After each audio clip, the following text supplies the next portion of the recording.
Hello.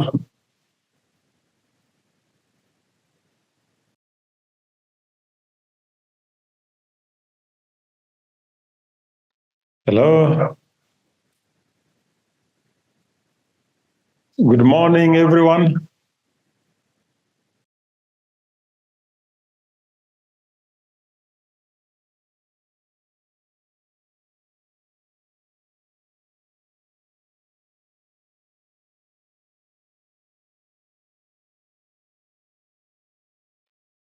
Thank you. Thank you. I can see all of us. You can see me virtually. Maybe you can just turn on your video and just wave. Just wave to me wherever you are. Please turn on your videos.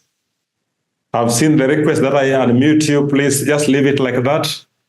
Just wave, and that's sufficient. I can see Jacob Maseka, Molinjeri, Mohammed Yusuf. I can see Techno, CLC, 6K, and all of us present here. I want to welcome all of us to this our session today. And we want to begin by recognizing the presence of our president who is here with us. That is Mr. Musa. Are you there, Musa? Please, we'll give you 2 minutes just to say hi to us, and then you welcome our prayer leader to take us through prayer. Musa, over to you.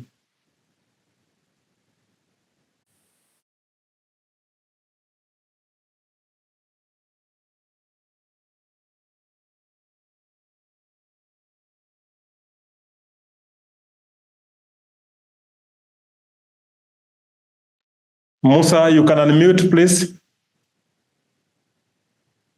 Are you listening? Yes, I'm hearing you. Go ahead. Okay, I'm saying, how are you, everybody? Mine is just to welcome everybody, and I hope everybody is in the house. The few who are not in the house, I'm sure they will catch up with us in the next minutes or second. I just want to pray and hope that every participant will take full advantage of today's lesson. And I think it is going to be a very interactive closing session. And I urge my members, let us be very, very keen and very interactive in the lesson. With that, I just want to start by maybe praying for our session today. Kwa hivyo naomba kila mtu tujitayarishe kwa maombi. Kwa jina la Mwenyezi Mungu, mwenye kuneemesha neema ndogo ndogo na neema kubwa kubwa. Tunakushukuru o Allah kwa kuweza kutufikisha siku ya leo, Muumba wa dunia hii yote. Siku ambayo tunatamatisha masomo yalikuwa yakiendelea kwa muda. Tunasema tuongoze katika siku hii ya leo ili tuweze kufikia azma na malengo yetu. Uilinde na uibariki yote yatakayojiri ama yatakayofanyika siku hii ya leo, mfalme wa siku ya mwisho. Ni wewe tu tunayekuabudu na ni wewe tu tunayeomba msaada wako. Asante sana Mola, na tunakushukuru. Kila mtu aseme amen. Amen, amen, amen. Thank you very much, Musa, for that powerful prayer, the powerful welcome, the warm remarks you've made to us. And we appreciate your leadership and your team during this cohort 2 trainings, and now we're in the online closure. I'm just happy to see Team Garissa logging in your big numbers. We are praying that you are reaching out to your colleagues who are not yet here to join us as soon as possible so that we can move together with the session today. Allow me introduce to us the people whom we are with in this room here. You are aware of our county coordinator, Mr. Choge, is present here, and I would wish that he says hi to us and make a few remarks. Thank you. Thank you, Dr. Ari, for giving me this opportunity. Ladies and gentlemen, good morning. I'm happy to see you again for this online training session, review session, and Garissa team. I'm happy and I'm actually proud of you. Kindly, those of us who have not joined, please, if you know a friend who has not joined, remind them so that they are not left behind. What I want just to say is that kindly let us remain logged in until we end our session today in the evening. Otherwise, I want to wish you all the best and to welcome each one of you to this online training session. Karibu sana. Thank you very much, Choge, for that. Maybe we can clap for him, please. Virtually, please can clap for him virtually. Thank you. Next, we have another trainer with us. I think it is the first time she's meeting us. She is called Madam Peris Kiprono. Peris, you can say hi to us. You can unmute and also show your video. We want to see you. Karibu. Thank you, Dr. Ari. Good morning, everyone. Yes, I'm Peris Kiprono, trainer at KB. I'm happy to be with you today. It's my first time to be with you people from Garissa. And I'm looking forward to meeting some of you when I come there. Otherwise, it's my great pleasure this morning that we are going to be together up to tomorrow. Even if we have come in when we are closing, but there is no problem. So otherwise, I echo my colleagues. We wish you well as we come to a close of our effective school leadership course. And thank you for staying connected and putting all your efforts. Maybe just to we shall talk more later, even concerning your progress. Thank you. Enjoy it. Thank you very much, Madam Peris Kiprono. With us again, also please we can appreciate her through the chats. You can clap for her, you can react. We want to see that in the chat box, please. Let's try and see if that's possible. Thank you. Noam has done very well. I can see Yusuf. Thank you, Mohammed Yusuf. Good work done. Thank you. I can see a few. Please, let's all appreciate her. Thank you very much, Zipporah. Very good. Thank you. With us again also is our ICT team led by Elvis Jonyo. He's here with us. Please, Elvis, you can say hi. Good morning, ladies and gentlemen. I know you know my face. Once again, it's a pleasure to meet all of you today. And I hope we're going to have a very good time. We are grateful that we've been able to walk this journey. And even as we come to the closure, this is just the beginning of many great things to come. Thank you very much, and I'm wishing you a successful day. Thank you. Thank you very much, Elvis. Please let's also appreciate him. Let us appreciate him. Thank you, Fatuma Athmani. Thank you. Can see Mohammed Yusuf has done a good work. Please, we can react and appreciate. Just appreciate, please, as we continue. Thank you very much. We are happy that we are well onboarded onto the Zoom platform.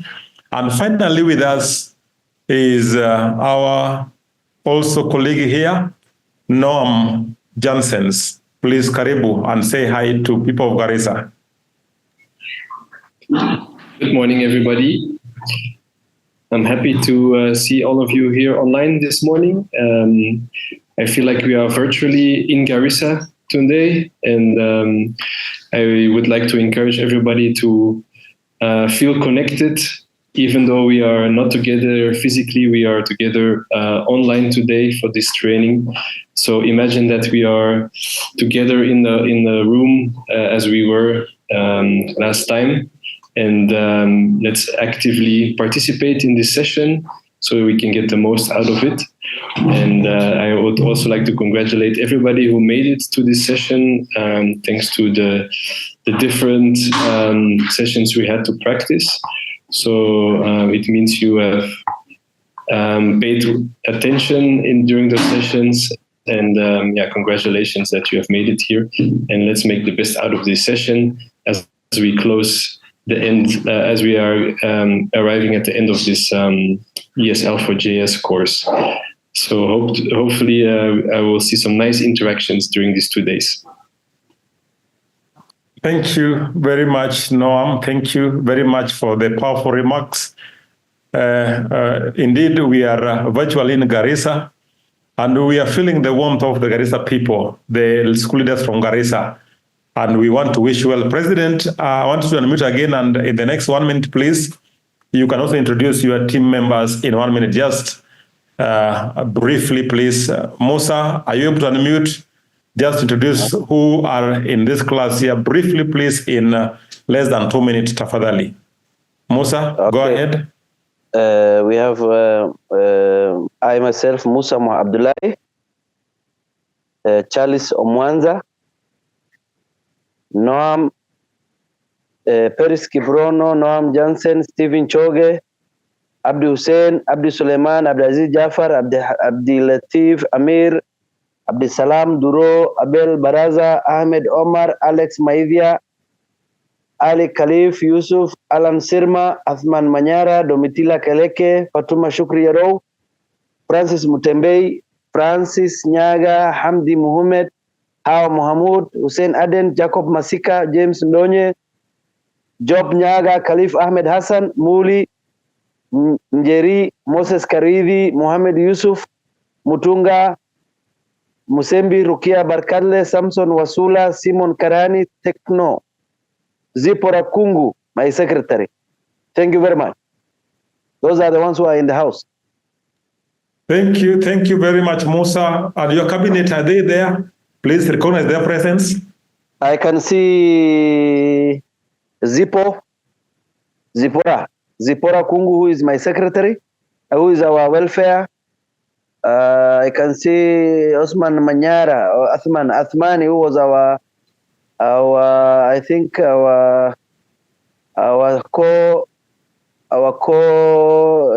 welfare for the religious, our spiritual leader, among others.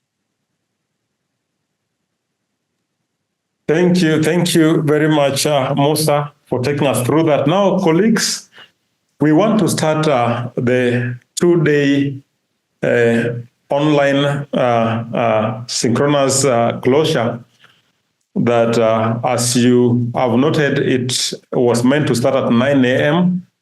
To 9:30 with what we call the preliminaries and climate setting. So as part of the climate setting, please, I want to pray that we can start chatting some of the rules or some of the proposals, some of the expectations that you want us to adhere to during this session. Please, you can put that in the chats even as we continue. So what are your expectations for this training here, for this session? What do you expect from us?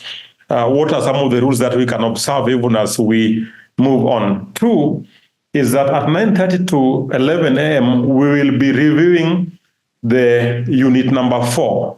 That will be done by Madam Peris Kiprono in the next 5 minutes. Then from 11 a.m. to 11:30, we'll be having a health break. I don't know how you want to take the health break from your homes.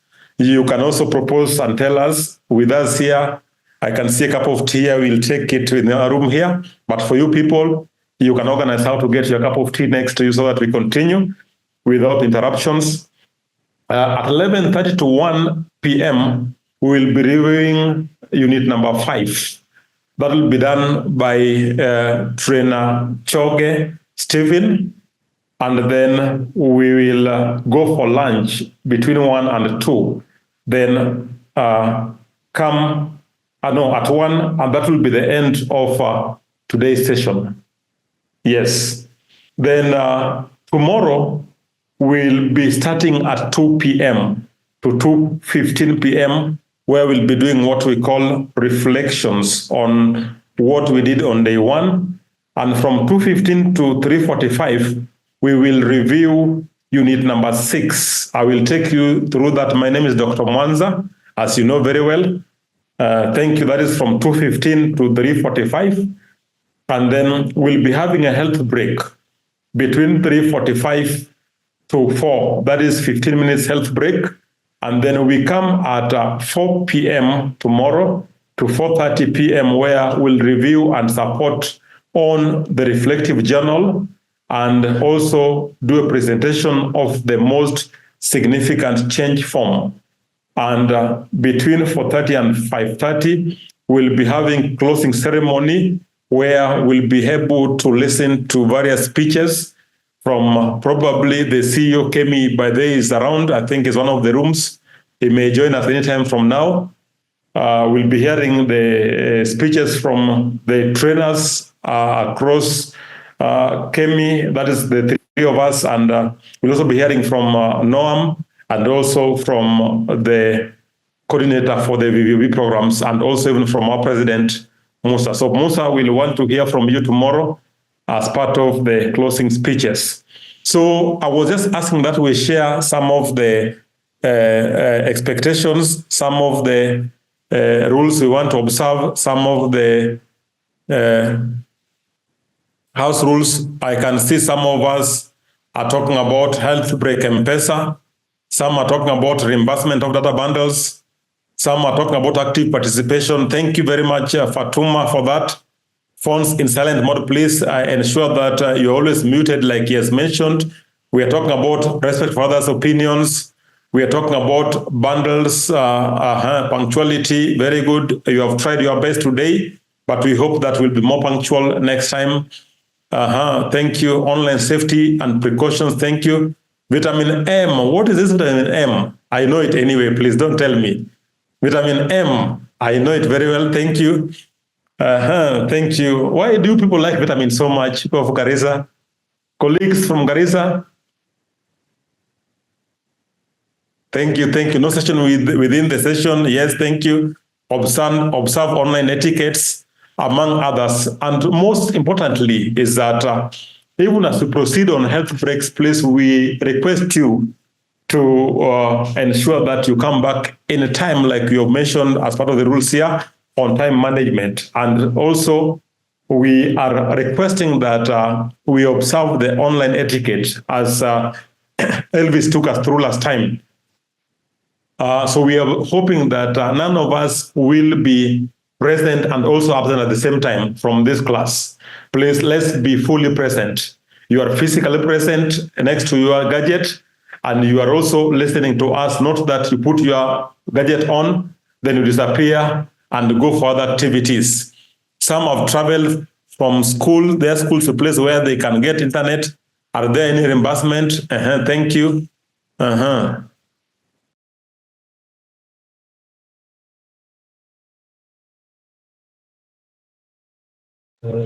Thank you. Thank you. Maybe I'm saying that we have noted your concerns.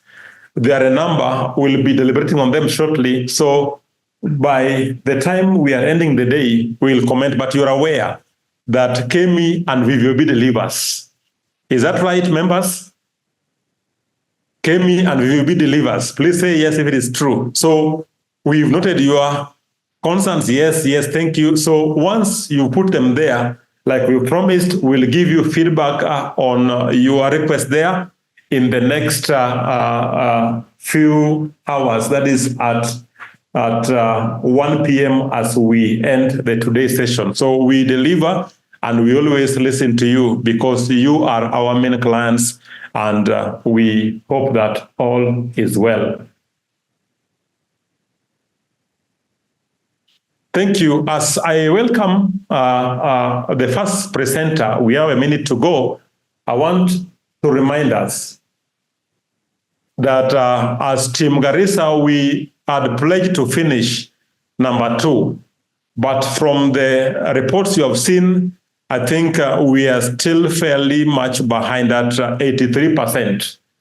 Are we able to finish? Who are not yet done, who have not yet finished? You know them because you can access the data on that.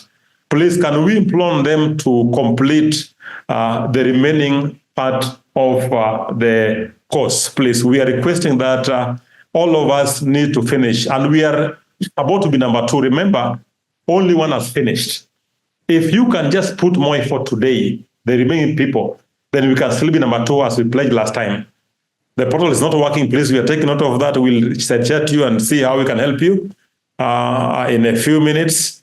Thank you very much. Please, the remaining people, just tell us what you'll be doing from today, your action plan, so that we are able to finish as number 2, as Team Garissa, as we pledged during our face-to-face meeting last time. Otherwise, with that many remarks, allow me welcome you to the first session, and we want to wish you well.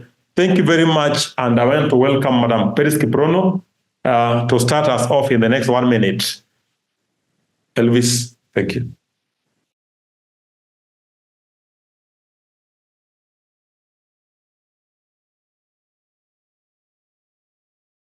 Okay, thank you, Dr. Can you be able to hear me now?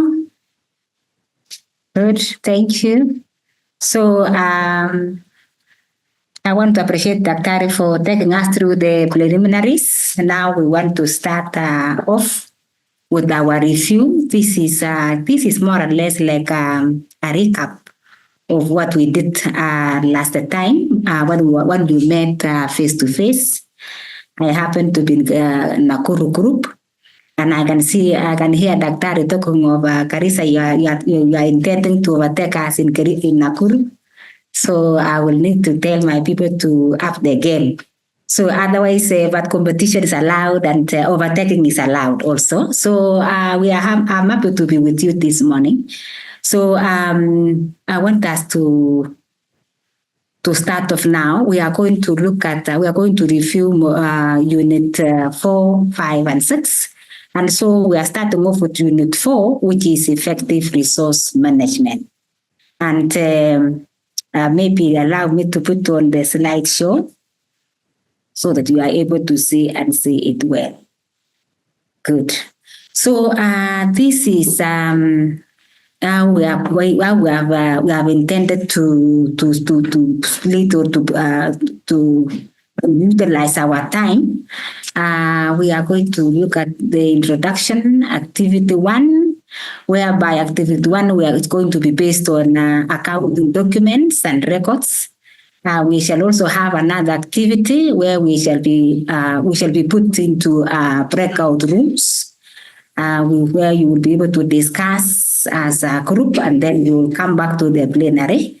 And then I will also take some time.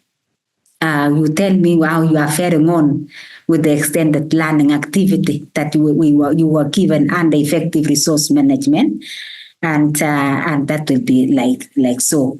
And so last time, if we can remember very well, we covered the following areas. The concept of resource management, where we said resource management simply refers to strategically coming up with or allocating resources, strategically allocating finances, allocating human resources and physical facilities in our schools so that we can realize better performance, better academic performance. So as a school leader, you play a key role in ensuring effective resource management. So you are supposed to manage the finances very well. You manage the human resources. Of course, we looked at the teachers, we looked at the non-teaching staff, and we are supposed to allocate them their duties well so that they can deliver and deliver well. So we also looked at school planning, and under this, we looked at the various types of plans, that we are supposed to have in our schools. And besides the school plans, we also looked at financial literacy.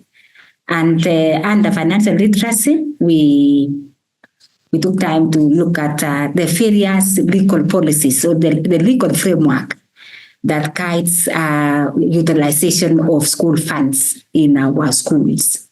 And we also looked at how we can raise additional finances in our schools. And that is why you were taken through the income generating activities as one way of, or various ways of raising additional finances. Because when you look at it, ladies and gentlemen, the school competition or the competition given to us by the Ministry of Education, together with what we receive from the parents, is not enough. And so that is why we have to go out of our way and come up with income generating activities in our schools. We look at the land that the government has given us. We look at what we have in our schools and see how we can utilize them to generate additional income.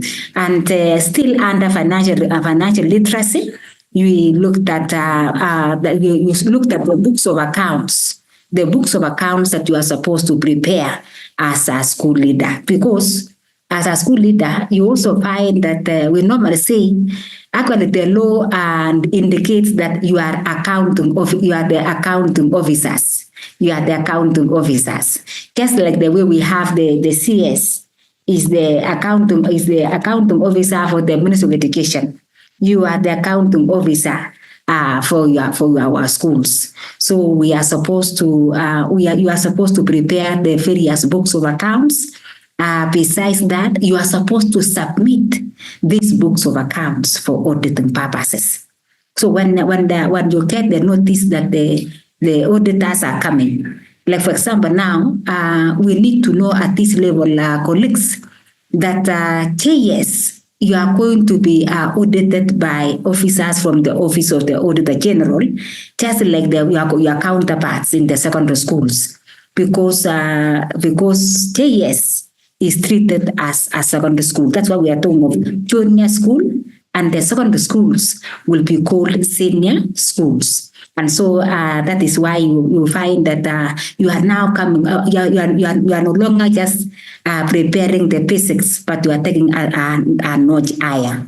You also looked at public procurement and stores management, where you spent quite a number of time, a lot of time on the types of committees, the books that we are supposed to keep in the stores, the inventory and all that. And lastly, we looked at risk management, whereby we took time to look at the various risks that the schools can be exposed to. When we have, like for example, now we have projects coming up.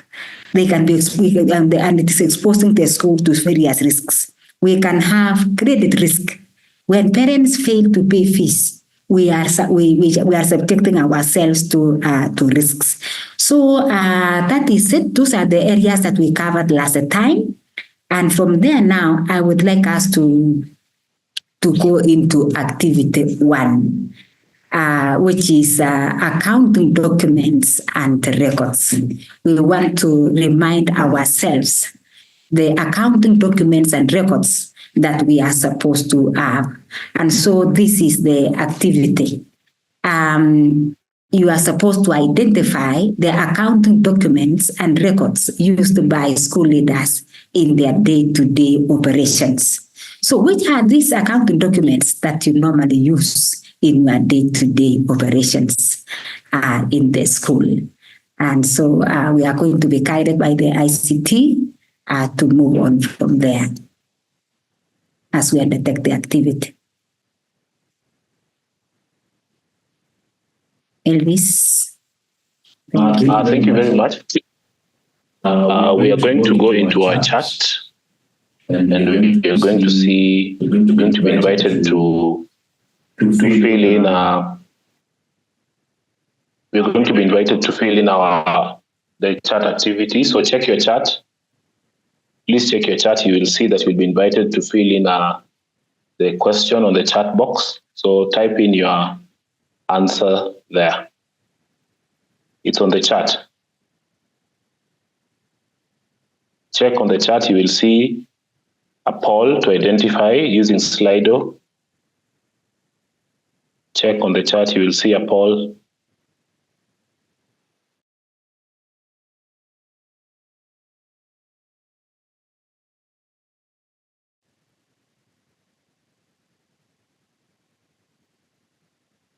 Just check on the chat. You should be able to see it.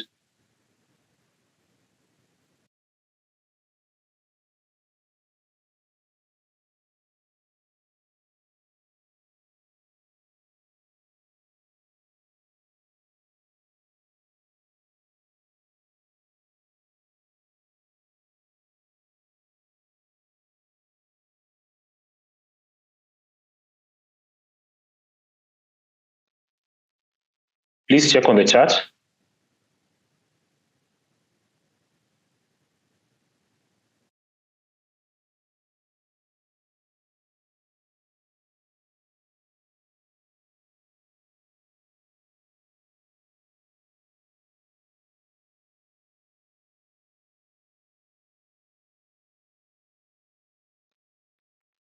Thank you very much. We have Siat Mohammed, there is payment vouchers.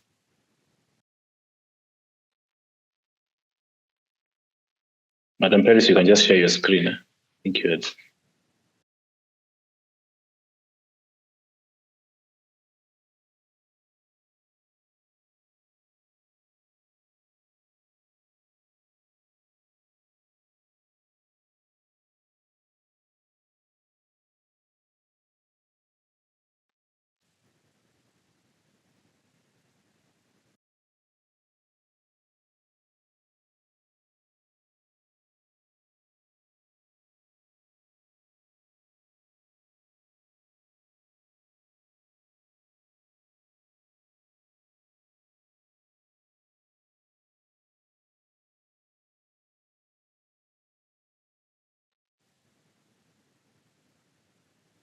Thank you. I can see you're posting your answers. Samson Wasula is saying cash book, receipts, payment vouchers, financial statements, cash flow statements. Chalo Matuku, payment vouchers. Hussein Adan is saying checkbook receipt, payment vouchers. Siat Mohammed, payment vouchers.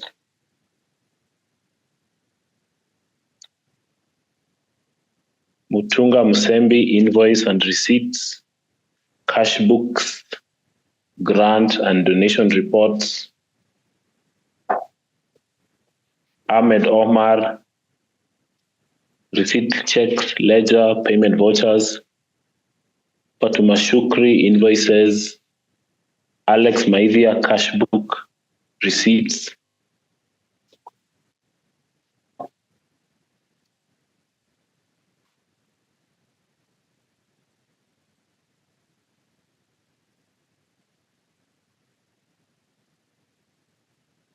Domitila, cash book, invoices. Alan Sirma, purchase orders, invoices, bank statements.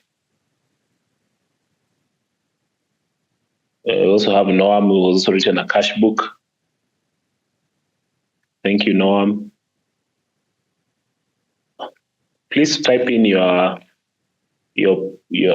someone is writing here, delivery notes, salary schedules, procurement book, Athman Manyara, receipts, James Ndonye, Abdisalam Duro, payment vouchers. Keep on writing the accounting documents and records that you use in your day-to-day operations. Keep on writing the accounting documents and the records that you use as school leaders in your day-to-day activities. Internal audit report, auditor's report,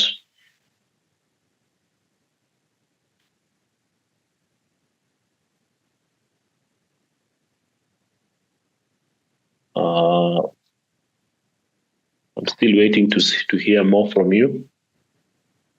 I'm still waiting to hear more from you.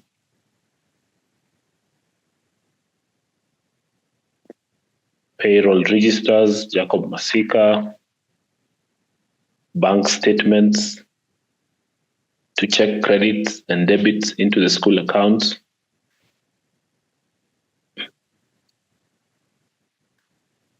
Handing over and taking over form. Purchase orders, school board meeting records, invoice book, invoice statements. Thank you, Molly Njeri, Jacob Masika, Abdiaziz Jaffa.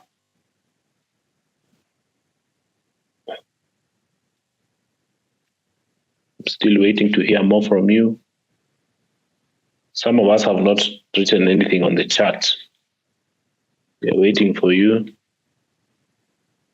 Hassan Abdi, audit report, tax document, bank records, budget documents.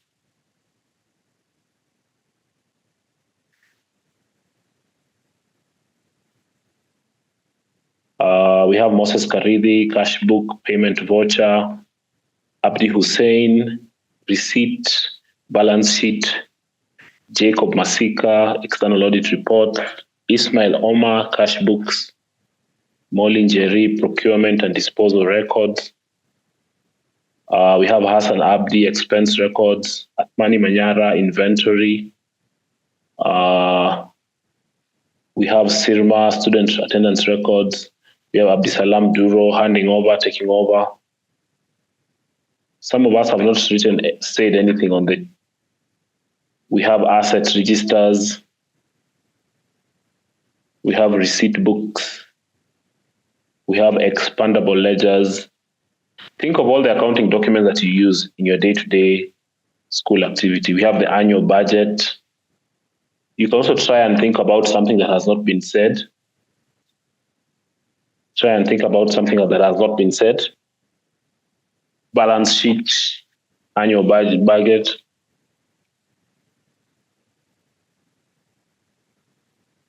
I'm still waiting to hear. I've not heard anything on a procurement plan. I don't know if it is an accounting document.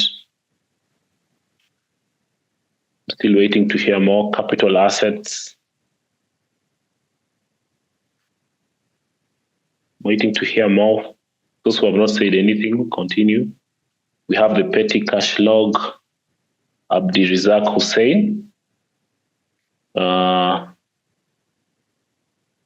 We have the income and expenditure statements. We have the double column cash book. So thank you very much for giving your comments. I will now take it back to Madam Paris. You can take it over. Thank you.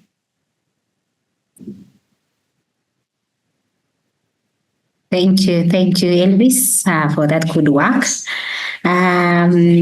Colleagues have been listening to your and also reading your contributions on the chat. And I want to appreciate the points that have kept on coming in.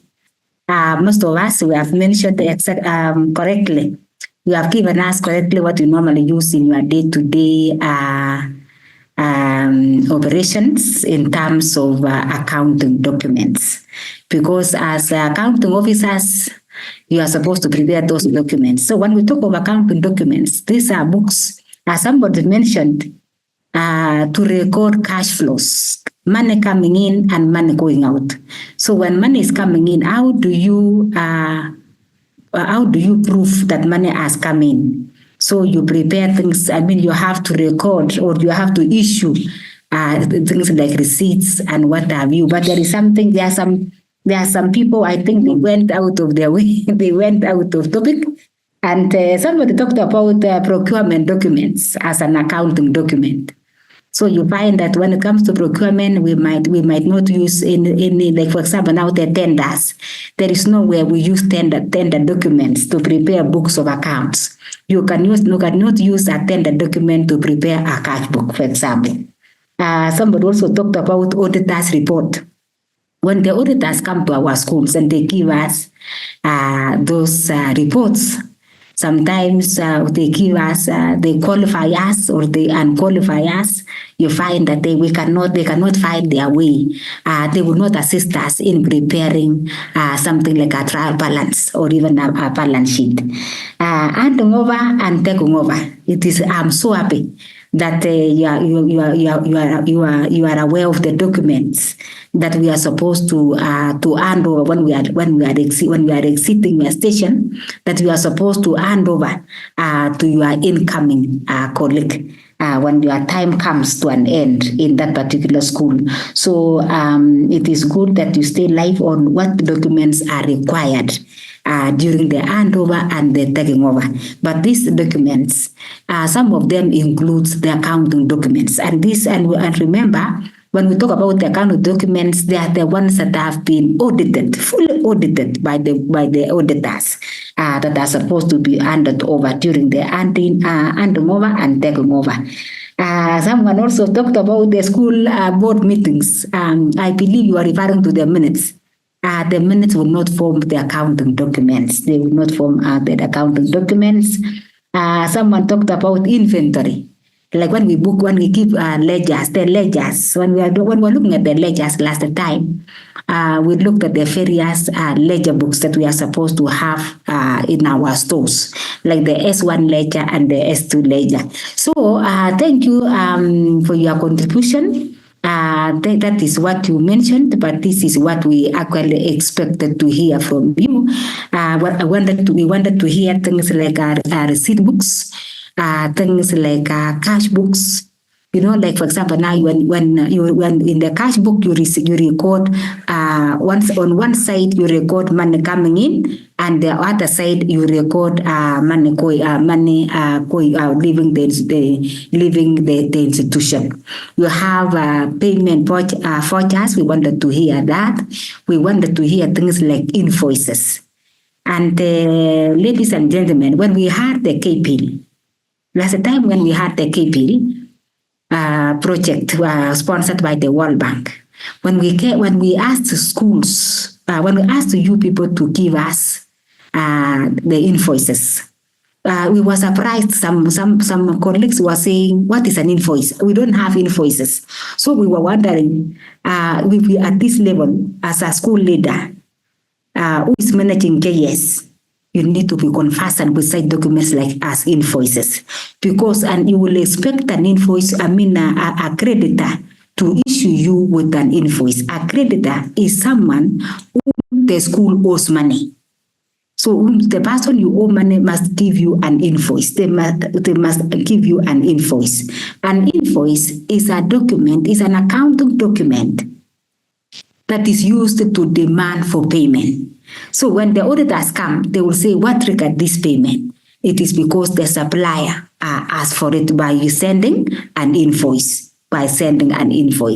So I'm also happy that some of you have brought out the issues of checkbooks. Yeah, those are accounting documents, because you'll find that we can make payments in form of a check or in form of cash. When we make a payment in terms of cash, that is when we talk about receipts. But when we are making payment in terms of checks, then we talk about we have to get a leaf of the check from the checkbook.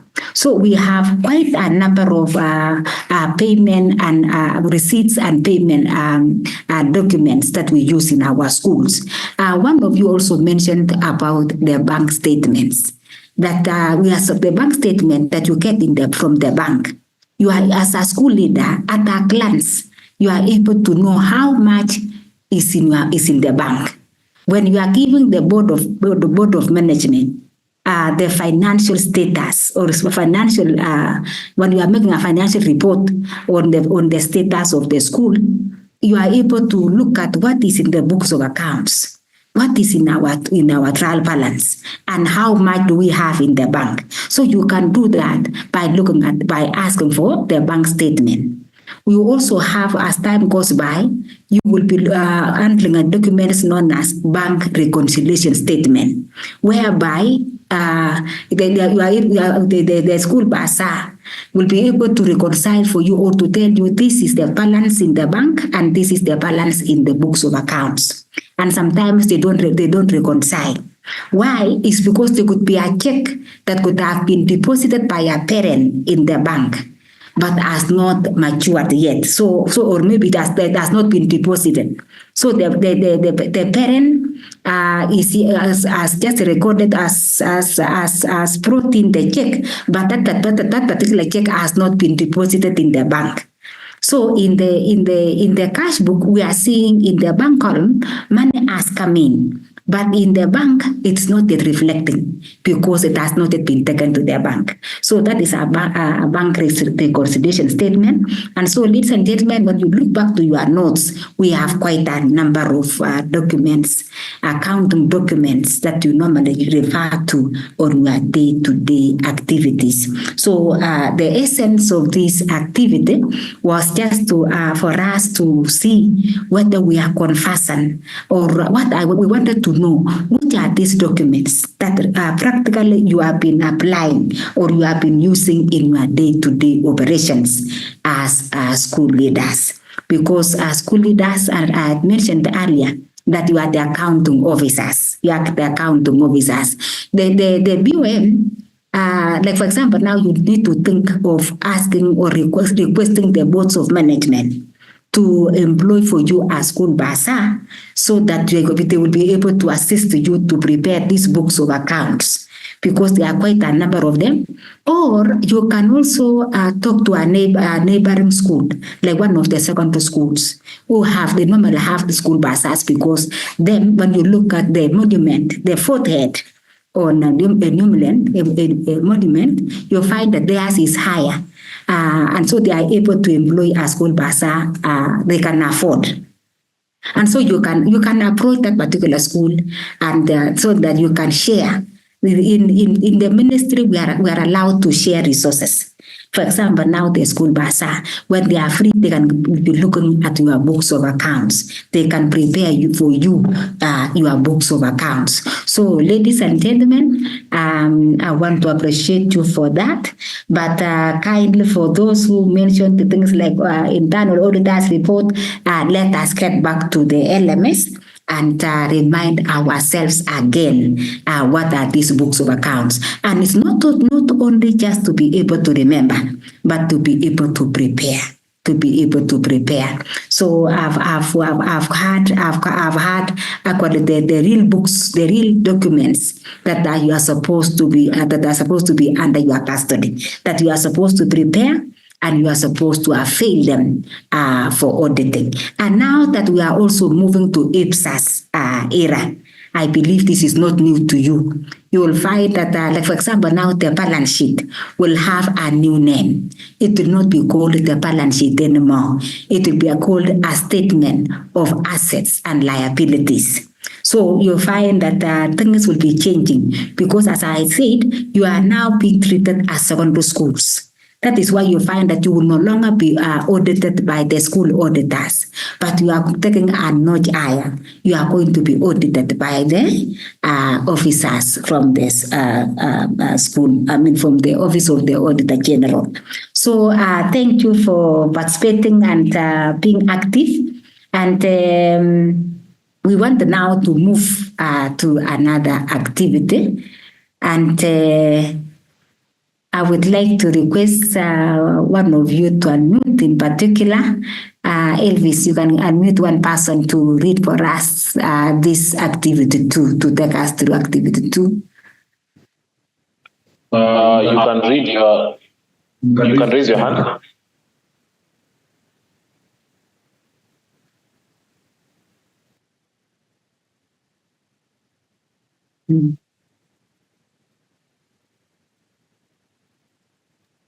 So I'll ask Mutunga Musembi.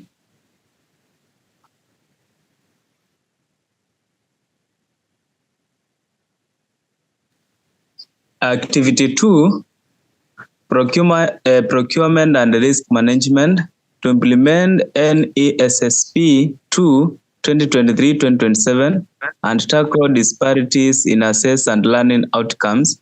The Minister of Education is building classrooms and integrated learning resources centers, ILRCS, in junior schools. 1. Identify various activities to be undertaken by the school leaders in preparation of the above project. 2. Describe the procurement procedure that a school leader shall explore in undertaking the above project. 3. Identify the possible unethical practice that can likely occur while undertaking the project. 4. Identify the possible risk that occur while undertaking the above project. Thank you. Thank you. Thank you, Mutunga, for taking us through that. So, ladies and gentlemen, you have Mutunga has taken us through that particular activity, which is coming from procurement and risk management. So we took last time to go through procurement, all the process from need identification all the way to asset disposal. Now, and we also took time to look at risk management, but now this particular activity is talking about the intention of the ministry, intending to put up or to build classrooms as well as integrated learning resource centers in JS.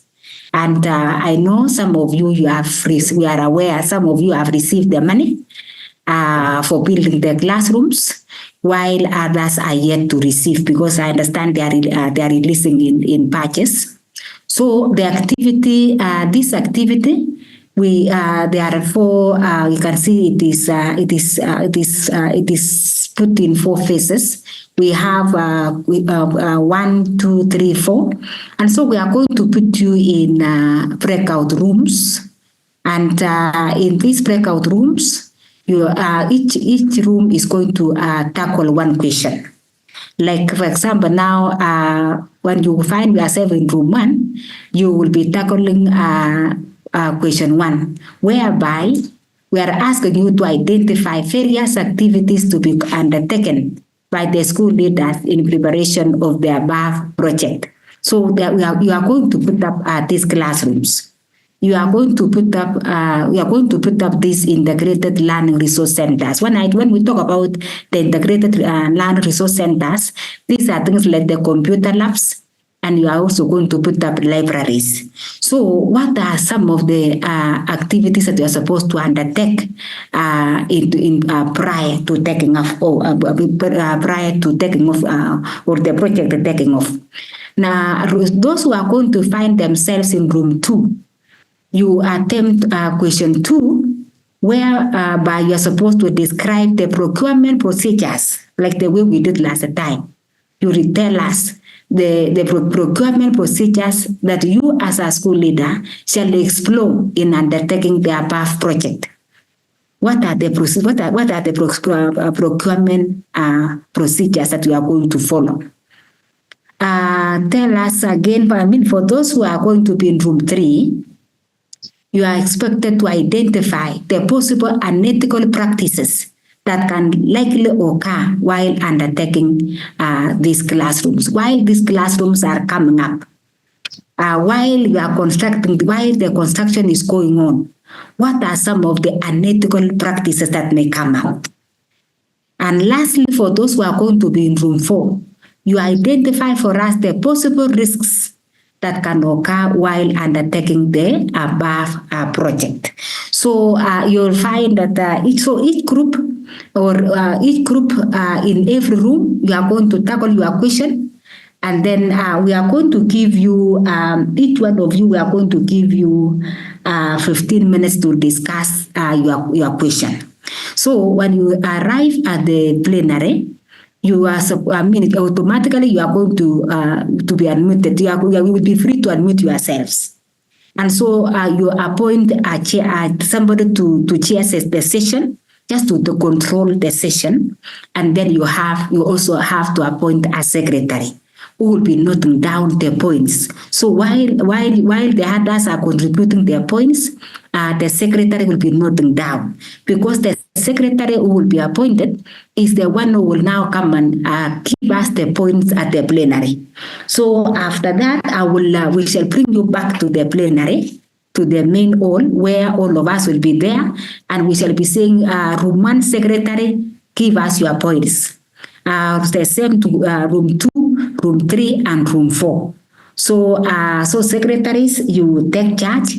Where you feel the point is not clear, you can ask for clarification from your colleagues before you come to the plenary. So please do not waste a lot of time. You move in very fast. Appoint one person to volunteer.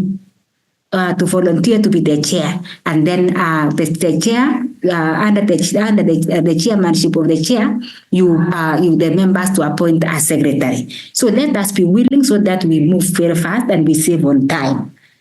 Otherwise, I want us now to move into our breakout rooms, and I want to hand over you to Elvis to put you in your rooms.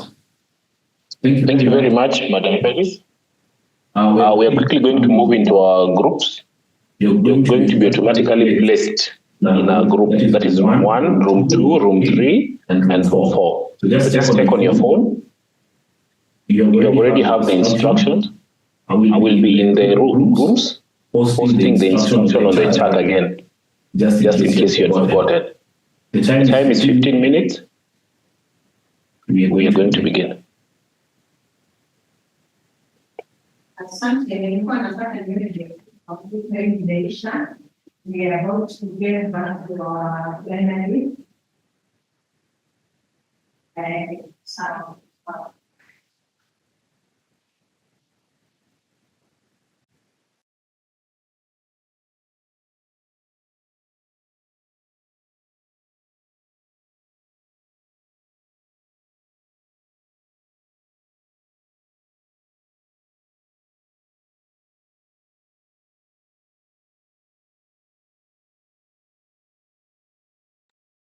I will ask us to move into our groups. Or the rooms. Check on your phone.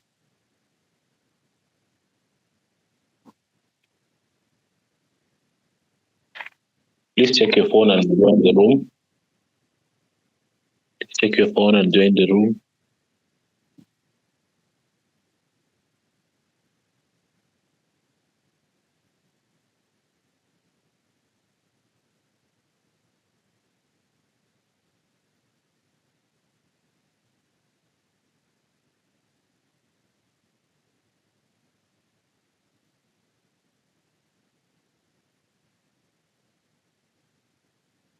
Ensure you've joined the room.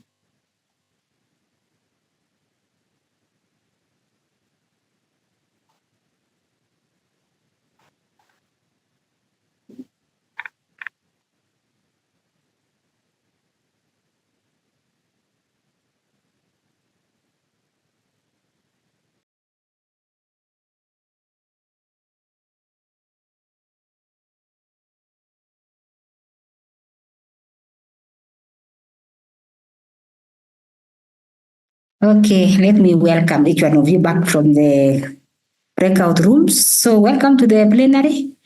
Now we want to hear your input, what you have come up with. Maybe group 1, you can go in fast. Secretary of group 1, where are you? So that we can unmute you. Secretary, group 1, room 1.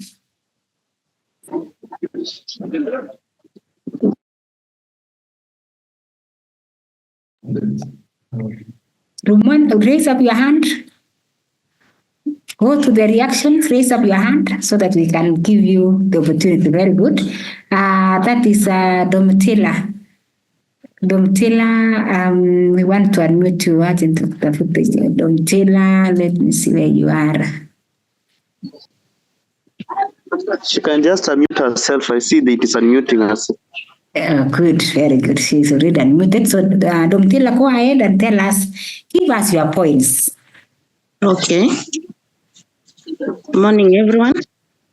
In identifying the various activities to be undertaken by the school leaders in preparation of the above project, first of all, you have to plan for the requirements that are needed. And then you have to identify the site or the area where it will be built. Then you involve the stakeholders. You cannot do anything without involving them. Then you plan for the cleaning of the area and the feed for the construction. You can even look for the contractor who is going to now manage the construction of the building. And then we have the resource management, whereby you have to ensure the financial material resources are being used efficiently for both construction of the new classes and improvement of the integrated learning areas. That is the much I've noted. Thank you. Thank you, Rumwan. You have talked about locating a site, the place where the classrooms, because we have said under NESEP, or that is the Ministry of Education strategic plan.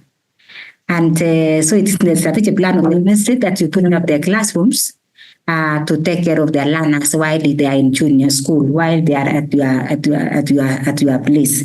So you have mentioned about stakeholders, that we need to engage the stakeholders. Now, maybe I wish you could go further and tell us who are these stakeholders that need to know, who need to be in the know that we are putting up classrooms. So, of course, when we talk about the stakeholders, we want to believe that the BOM are fully in the know. The parents, of course, through the PA, the Parents Association, they are also aware of what is happening in the school. Even the community, it's even good to the community to know that we are putting up a project, so that when they see the vehicles bringing in the materials, they are also in the know.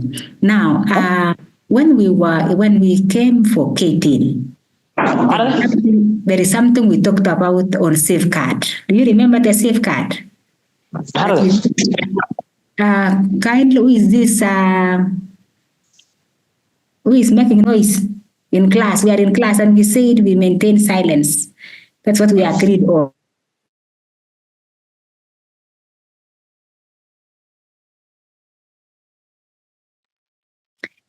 Room 1, we expected you to have mentioned something on safeguard, that you ensure safeguard issues are taken care of. Like we even have a safeguard committee that when the classrooms are coming up, there is a committee that who are going to ensure that even those casual workers who are going to be on their site, they will not interfere with the school program. You have also talked about that you are going to prepare a budget. Now, I believe that this one is very critical. This is very good because you find that the budget needs to be approved depending on the amount of money that comes at that particular time. It has to be approved by the county director of education, and if it is so much, if it is more than 3 million, then it has to be approved by the regional director of education.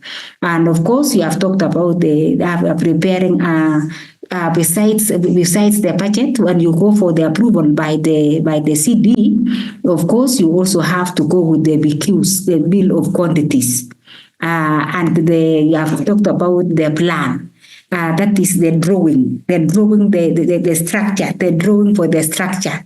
Thank you, Elvis, for you have put up the points for group 1. You have talked about identifying various activities to be undertaken by the school. Yeah, these are the activities I'm trying to break out for you that you need to put in place, like they prepare the budget, have the PQs. Who prepares for you the PQs? It is the public works. The public works. Very good. Somebody has said the conductor need assessment. Thank you. You also identify the area. Yeah, that is the site. Like which part, that is why you find that if you already have a site plan, If you already have a site plan, then it will not be a big issue where to locate the classroom, because already the site has been determined. You develop a procurement plan, very good. You identify risk identification and mitigation planning, capacity building and training. Are you capacity building? Compliance and monitoring, or could this be another one for, okay, this is still group 1. Group 1 is talking about stakeholder engagement, that is good. Another one is you have talked about that's disappeared. It is okay. That examples of stakeholder engagement as suppliers, contractors. Okay, now that is that when it comes to the issues of contractors, that is now for procurement. That we are now going to into procurement. But the key thing, ladies and gentlemen, that I wanted to mention here is having the safeguard issues put in place, looking into the safety of the learners when the construction is coming up, the safety of the school property. Like you will agree with me that sometimes when we have a lot of construction coming up, we have inflow of strangers into the school. We have those casual workers coming into the school. Things like water taps will start disappearing. And so you find that this safety committee, they are able to come up with safety measures, or to come up with precautionary measures to ensure that there shall be no loss. When it comes to the learners are safe. There is no sexual exploitation when it comes to their learners. And of course, you also need, when it comes to engaging the stakeholders, like you as the school leader, you need to inform the school community, maybe at the school parade, that we are going to have construction coming up. And as a result of this, we expect to have visitors. So you are going to have visitors also from the Ministry of Education. You are going to expect the visitors from the World Bank, because they are the financiers. So they will be making a lot of visits to your schools. So you need to prepare the school community of what is going to happen as the classrooms are coming up. Besides the people from the World Bank and the ministry, you also need to sensitize them about the influx of the casual workers coming into the school. So, maybe you in liaison with your teachers, the learners to avoid going to the construction area, because that can pose it can bring a lot of insecurity, and also touching on issues of safety of the learners, physical safety, as well as even when it comes to the emotional safety of the learners. So thank you, Group 1. I think I want to appreciate Group 1. So I want you to go to the reactions, give them flowers. Clap for them. I want to see how you are reacting to the Group 1's contribution. So thank you, Group 1, for that good work. Where are the reactions for Group 1? Yes, Simon Karan, I can see flowers. Very good for Group 1. Another one, tremendous job from Asan to Group 1. Group 1, that's wonderful. Thank you. Good input has come from Group 1. And so as a school leader, prepare yourself well. Prepare yourself well for the takeoff of this classroom construction to be undertaken. Now, we want to hear from Group 2. Who is the secretary of Group 2? Group 2, the floor is yours. Kindly unmute. Secretary, this true.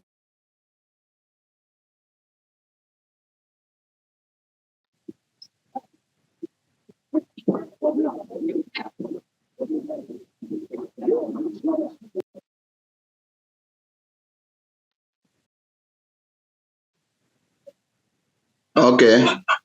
Morning, everyone. Good morning. We can hear you. Just speak. Good morning, too. Okay, we are looking at the procurement process, and you are able to identify the following steps. One of them is the need assessment. Then we come to the real procurement, whereby we have to do the advertisement. After advertisement, we have to do the opening of the bids. After the opening of the bids, we come to the fourth stage, which is the evaluation, whereby we have 2 teachers or 2 technical persons who should be in to give professional, that can be professional procurement or an engineer. Then the 5th one is we have the professional opinion. After the evaluation, the professional opinion is written by a professional who should be a supplier chain of management officer or a procurement officer. Then after that stage, we come to the 6th stage, which is of award of tender, which is done by the secretary of the BOM. And in awarding here, we are able to identify the winning bidder. We give him an affirmation letter, and those who didn't qualify, we give them regret letters, which have a span of 14 days in case they need to appeal against the decision. After that, we go to the 8th stage, which is the site handing over, which is done by the school with the official from the engineer, that is public works, plus the sub-county director.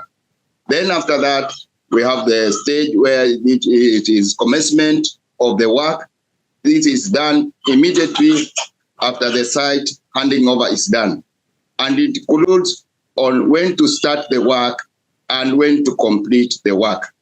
After that, the contractor is informed, and then we decide on which method of contracting. I think I'm through. Thank you, Atman, for representing your group very well. Room 2, good work went in there. Basically, you have brought out what we expected, and maybe just the need identification might not come in here because already the need.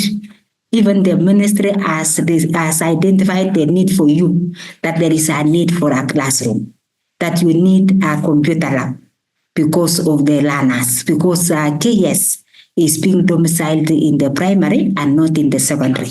So the need identification is already done for you. But if we were to look at actually the procurement process per se, need identification is number 1. And so thank you for that. So you have talked about preparing the tender documents.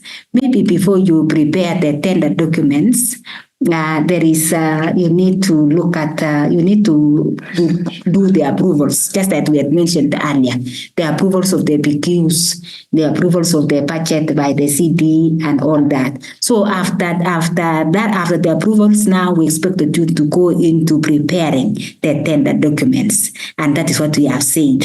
And after preparing the tender documents, you now advertise.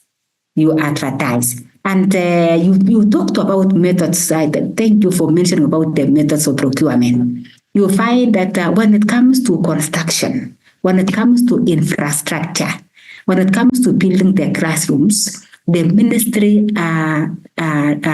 expects the schools to use the request for quotation method of procurement, because you cannot go for direct procurement, where you go directly to the contractor and you tell the contractor, come and construct for us a classroom. No. That one, when it comes to audit, you are going to be subjected under audit query. So the ministry expects us to use a request for quotation. That is why we are talking about advertising. After you have prepared the tender documents, you advertise. After advertising now, the members of the public will give them a date when they are going to submit.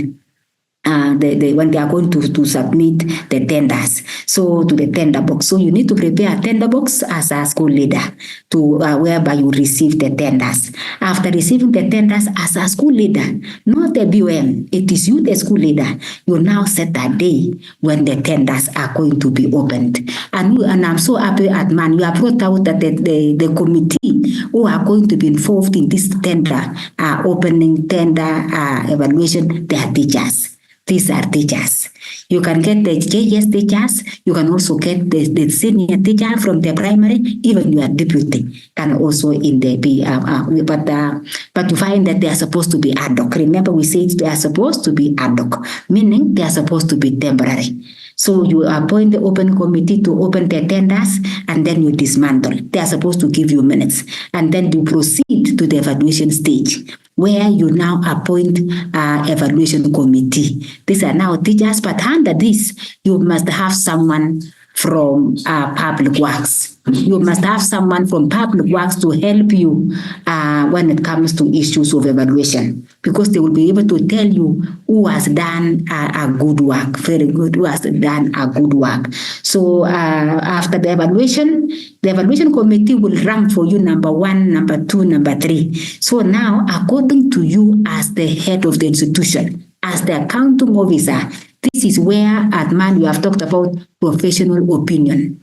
If in your opinion or in your view as a school leader, you feel you are not fully convinced, you are not sure whether this is actually the number 1, you can get a professional advice or a professional opinion from one of the public procurement officers from the county government, because we are supposed to work with them. Now, after you are okay, you can now award the tender. But remember, awarding is just telling this person, you are notifying the person that you have won, and you have said you will leave a window of 14 days just in case of an appeal. And then after that, after 14 days, there is no one who has complained so far. You now sign the contract with the contractor, and this is where you can call the SIC committee to come and witness the signing of the contract. So the SIC committee, after that, you can now take the contractor to the site, show the contractor the site, and now there is nothing more goes on. It is now about managing the contract. So thank you, Room 2. You have done a wonderful job. And I want to ask, though I will ask you this one at the end, that you screenshot what you have, and then you can put for us on the WhatsApp. Okay, Room 3, we want to hear from Room 3. I'm checking on my time. Room 3. Okay. The task that you are assigned to is identify the possible and unethical practices that can likely occur while undertaking the project. That is specific the one of KBC classroom construction, grade 9 classroom construction. So the first point that we came up with is not encouraging competition among the different bidders. So we are supposed to encourage different bidders to submit the different quotations. So not encouraging competition can lead to unethical practice. Number 2, the second point is not involving the committee in place. Those ad hoc committees like tender opening committee and also evaluation committee. So it may happen even that the head teacher may not even involve there. He may even give a direct contracting to one supplier. So that one is also an ethical practice. So the other point is bribery during tendering process. There are some bidders who may even compromise the head teacher not to pass through that long process of the procurement process. They may even bribe the head teacher. So it's also an ethical practice. Procurement fraud, tampering with the bill of quotation prepared by the public works is also unethical. Exploitation of workers. Workers may be subjected to unsafe working conditions. That one is also unethical. You are supposed to give safeguards to those workers. Construction of substandard classroom using substandard materials. The teachers may find themselves not following the BQ. They may even buy materials that is of less substandard. For example, in the BQ, we are told we are supposed to use BRC at the foundation level, at the slab, and the head teacher may even opt not to buy BRC. The other point is favorism and nepotism. It may happen that the head teacher can award that contract to the close family members. It's not allowed, it's unethical. The last point is workers bring in drug and substance abuse on the site, leading to even exposing to learners. That is dangerous. It's also unethical. Thank you. Thank you. Thank you. We appreciate that. Actually, you have brought out quite a number of strong points on unethical practices. And colleagues, this is you now. This is the point where your integrity is being put to test.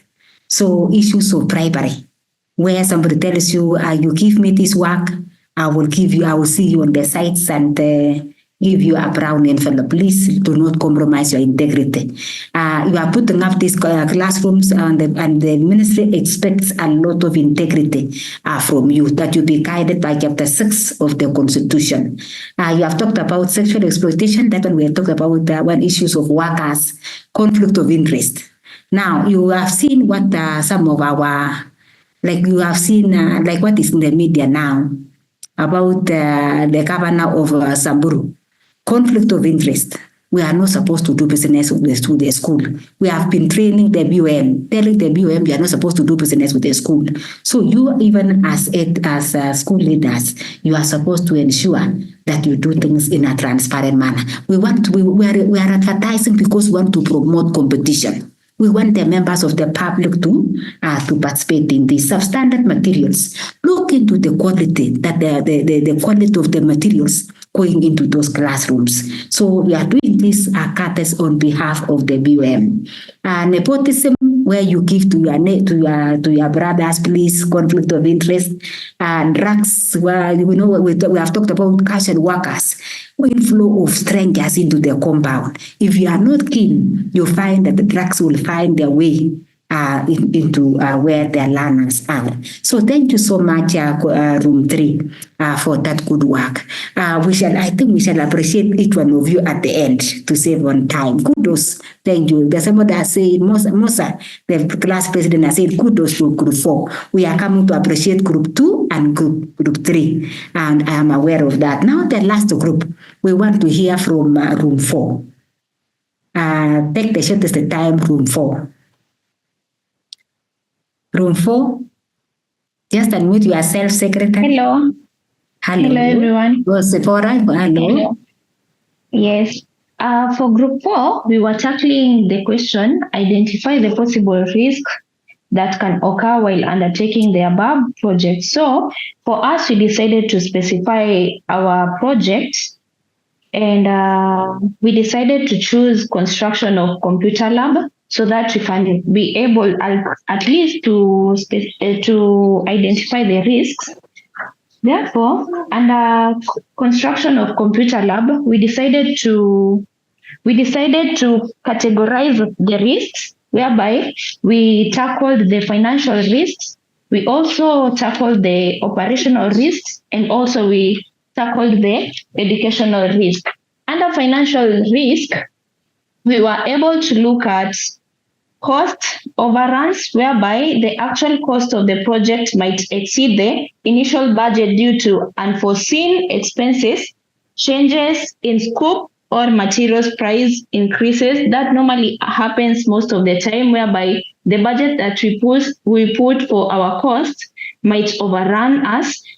Maintenance cost, also under financial risk, we looked at the maintenance cost, whereby we said ongoing maintenance and repairs could be more expensive than anticipated, affecting the overall operation budget.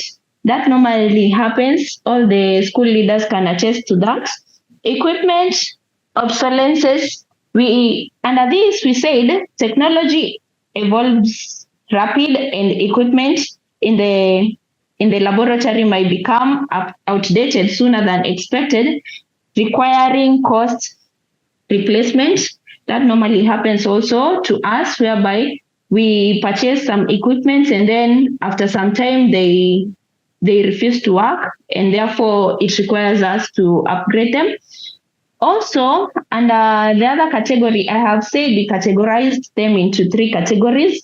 Under the category of operational risks, we looked at the equipment malfunction, whereby we said hardware failures and social glitches could software glitches could disrupt the lab's operation, leading to delays in the teaching and learning activities, whereby you can find the computer teacher going into class and then unfortunately the equipment refused to work. Network issues, mostly this happens to us, especially some of us, the teachers that we are here at the edge of Garissa, Mstuni, as we normally call it. Network issues, connectivity problems, security breaches, or data loss can impact the lab's functionality and potentially compromise sensitive information, whereby you can find due to network issues, even the hackers can be able maybe to hack our system. Vendor reliability. Under the same operational cost, we also looked at vendor reliability, whereby we said the constructor might not provide the expected level of service or support, leading to delays, disruption, or quality issues. Under our last category, which is the educational risk, we looked at the lack of integration. Thanks to Kemi, they integrated us on ICT. So, under the educational risk, we looked at the lack of integration, whereby we said the lab might not be fully integrated into the school's curriculum or teaching methods, limiting its effectivity. This normally happens maybe if the school doesn't have capitation for integration of ICT. Inadequate training, whereby we find teachers or students might not have the necessary skills or knowledge to use the equipment effectively, leading to underutilization.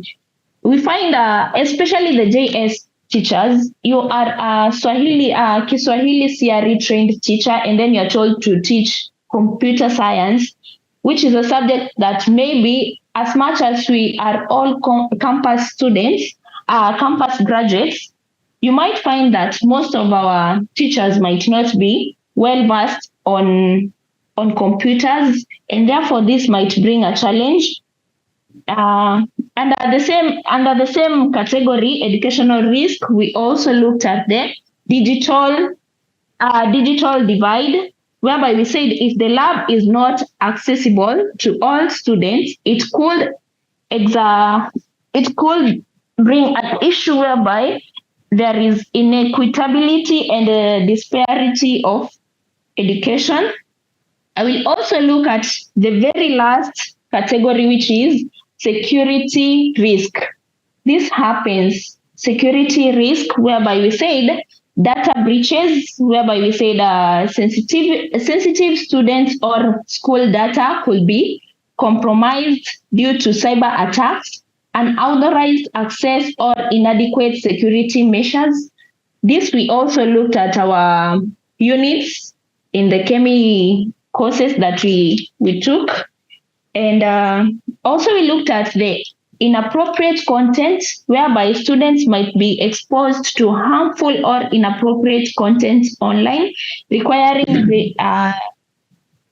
requiring robust filtering and monitoring system. This happens, we can, at times, as much as we can control our students, there are some things we can't control, because we might find some other cheeky students whereby they might access some content that it's not educational. Social engineering attacks. This is the very last point that I'm going to air it out to you guys. Yes, social engineering attacks. Individuals might attempt to exploit students or staff to gain unauthorized access to the lab or its resources. And therefore, those were our points as Group 4. If there is any other point that I have picked out, my colleagues will air them out. Thank you. Thank you, Group 4. We expected you to give us some of the risks that will come up while undertaking the project, not at the end of the project. So your group looked at more so on the completion, but in this case, while the project is coming up. So thank you, because you have mentioned the issues of security risks, that we might have theft of even of the materials on site when the materials are on the site.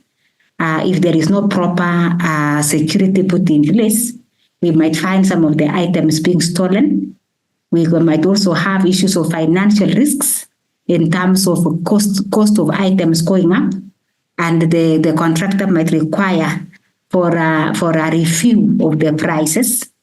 Also breach of contract, but even the contractor might even come and say, when a teacher, I'm not proceeding with this work. So those are some of the risks that you can come up with, or that you might be exposed to. So as the classrooms come up, ladies and gentlemen, expect things to happen. That is why you find that you need to put up safety measures in place early enough. So thank you for your contribution, and we can now have a feel that there was a serious learning that took place in the month of July. So thank you for your presentations. Back to the slides. So we were here. Now we are done with the breakout rooms. We want to look at the extended learning activity that we gave you last time. We had given you some work. And we were supposed to come up with strategies that you can put in place to effectively allocate resources in alignment with the school's goals and priorities. And after coming up with your strategies, you have listed down your strategies as a school leader. You were supposed to upload them, as a e-portfolio, or rather as an artifact in the virtual canvas at the end of Unit 4. So I don't know, is there anyone who is stuck?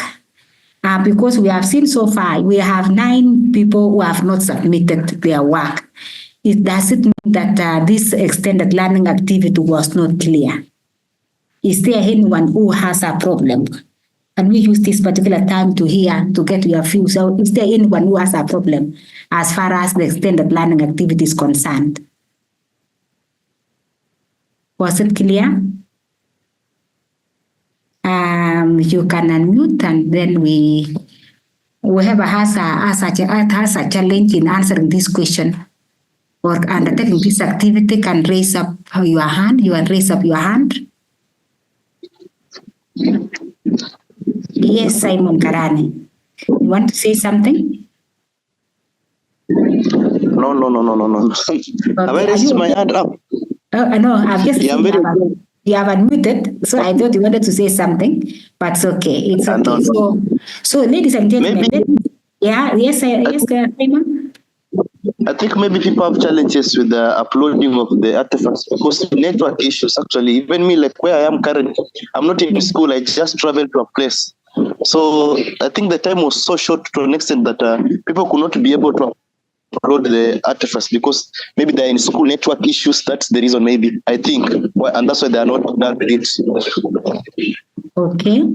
So we are hearing network issues, so you have to travel for some distance. So please, we are requesting. Yeah, you can prepare all of them for the 3 units, and then even if you have to move to a place where there is network, you go now and upload at the same time. But do you have a problem in uploading, or it's only the network? No, the uploading, we already did the first session, so we know how to upload it. Very good. Maybe network, just network too. Okay, so just the network. So please, for the 9 people remaining, we expect you to upload so that we can start marking your work, because tomorrow we shall tell you the way forward. So otherwise, in conclusion, I want to say, ladies and gentlemen, we wish you well as you manage the school resources, because you will find that from what we have covered, since we landed on effective resource management, taking care of the resources is critical in our schools. It is critical in our schools, and so we want to go for break. I can see. We have 3 minutes. We have 3 minutes to go for break. So maybe, I don't know, I can hand over now to Dr. Mansa, who will now send you for break. So thank you. Otherwise, thank you so much for your participation. Thank you for your contributions, and also feeling free just to share your thoughts as far as what we learned last time is concerned. Thank you so much. Thank you very much, Madam Paris. Let's appreciate her. We can be glad to hear your feedback on how the session was, but of course there'll be a chance to do that. That was a very powerful review on unit number 4, which is talking about the effective utilization of the school resources. And we've just reviewed what we learned and what we have been doing at school. So with that, we appreciate, let's appreciate her. Let's appreciate her. Thank you for the comments coming in. Thank you very much. Thank you very much, Madam Kiprono. Good presentation from Motunga. Good work, Madam. Thank you, Madam. It's so powerful. There are many reactions also, hands being clapped. So many signs. Some I may not even know, but there are so many. One, thank you. Somebody is showing love to that. Somebody is doing what? Charlo, thank you very much. Thank you, everyone. Now, at this juncture then, I think we've come to the end of the first session that was about the review of unit number 4. And so we want to take a break of 30 minutes. And during the break, please do not leave the class, remain in the class, so that we start the next class at 5 minutes to 11:30. That is at 11:25, we'll be back and we'll be starting the next session. So we want to wish you well, please. You can have your tea next to you there. If you don't have one, probably we can find what to do, maybe reading on our own, reviewing the content again, and we hope all will be well. So thank you very much. Musa, are you there?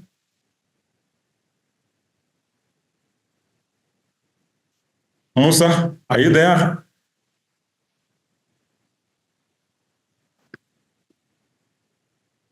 Good, thank you. Is Musa there? The president? Not there. So Elvis, over to you. You can give us some music for the next few minutes, 25 minutes. So we come back at exactly 11:30. Thank you. We can stop sharing.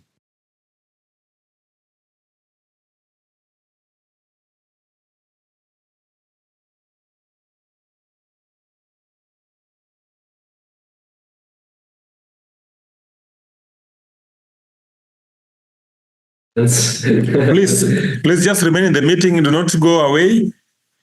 Remain in the meeting. We'll be back at 11:25. Please take a cup of tea. Whatever you want to take, please take it during these 25 minutes.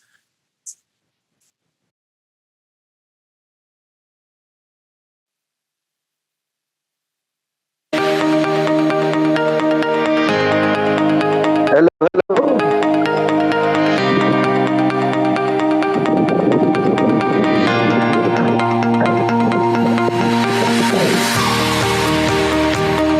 As you see, most of the managers were advanced in age. So we are trying to catch up with the technology, and we have really tried. So when it comes to learning also, there are applications that we are going to use. There is a way we are going to navigate now to get to our modules. The school leaders, especially some of them, they are not, or they don't have the skills in ICT, especially when we see they go out, they go to cyber cafe where most of the documents or most of the secret documents are placed in cybers, which is not good. But I think after this training, the teachers will be more equipped with skills and techniques on how to handle ICT, as most of them, they are not computer compliant.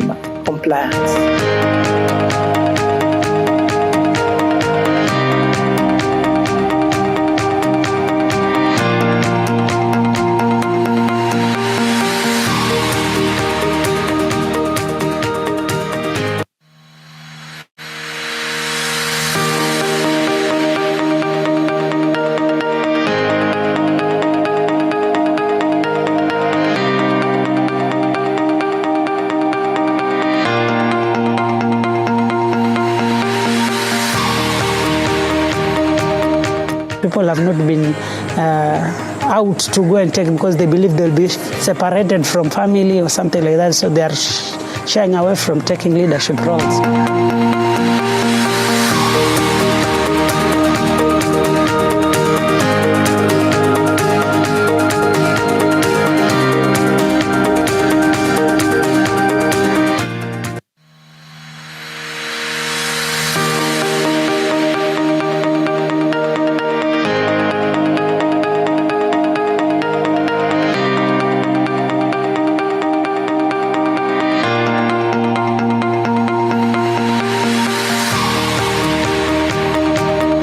People have not been out to go and take because they believe they'll be separated from family or something like that, so they are shying away from taking leadership roles.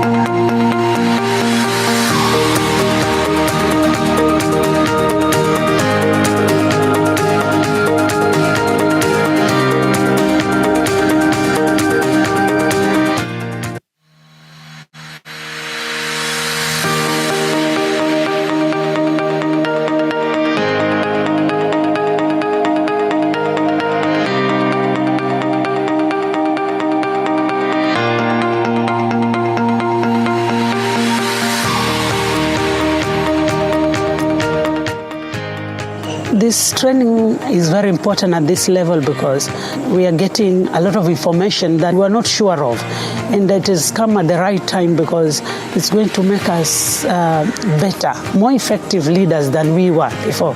And because of the new technology that's coming in, we believe we are going to get to be stronger and be able to monitor the curriculum implementation well in our institutions. I appreciate the organizers came in VUB. It's a very wonderful training. It will help me as a leader to become an efficient leader. Because from here I'll go and cascade what I have learned to my, first of all, to my teachers and also to my fellow head teachers in my zone. So to me, it is a wonderful training.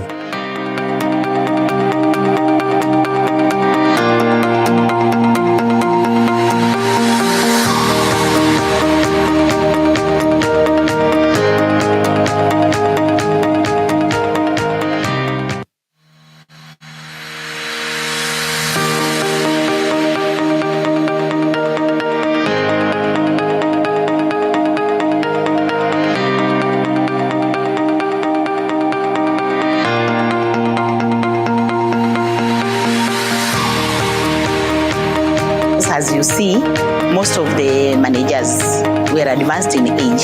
So we are trying to catch up with the technology, and we have really tried. So when it comes to learning also, there are applications that we are going to use. There is a way we are going to navigate now to get to our modules. The school leaders, especially some of them, they are not, or they don't have the skills in ICT, especially when we see they go out, they go to cyber cafe where most of the documents or most of the secret documents are placed in cybers, which is not good. But I think after this training, the teachers will be more equipped with skills and techniques on how to handle ICT, as most of them, they are not computer compliant.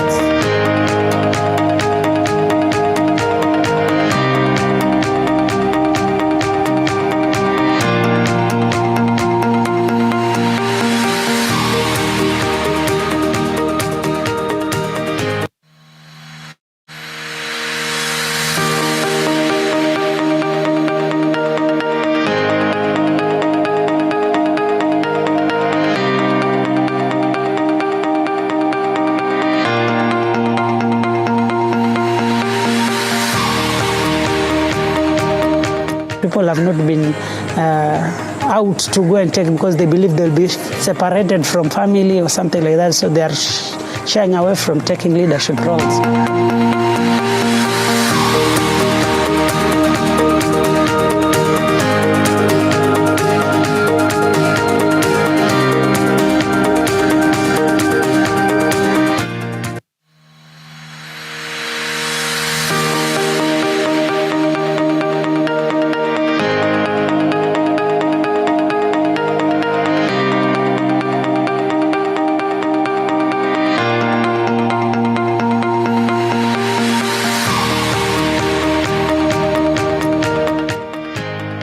This training is very important at this level because we are getting a lot of information that we are not sure of, and it has come at the right time because it's going to make us better, more effective leaders than we were before. And because of the new technology that's coming in, we believe we are going to get to be stronger and be able to monitor the curriculum implementation well in our institutions. I appreciate the organizers came in VOB. It's a very wonderful training. It will help me as a leader to become an efficient leader. Because from here I'll go and cascade what I have learned to my, first of all, to my teachers and also to my fellow head teachers in my zone. So to me it is a wonderful training.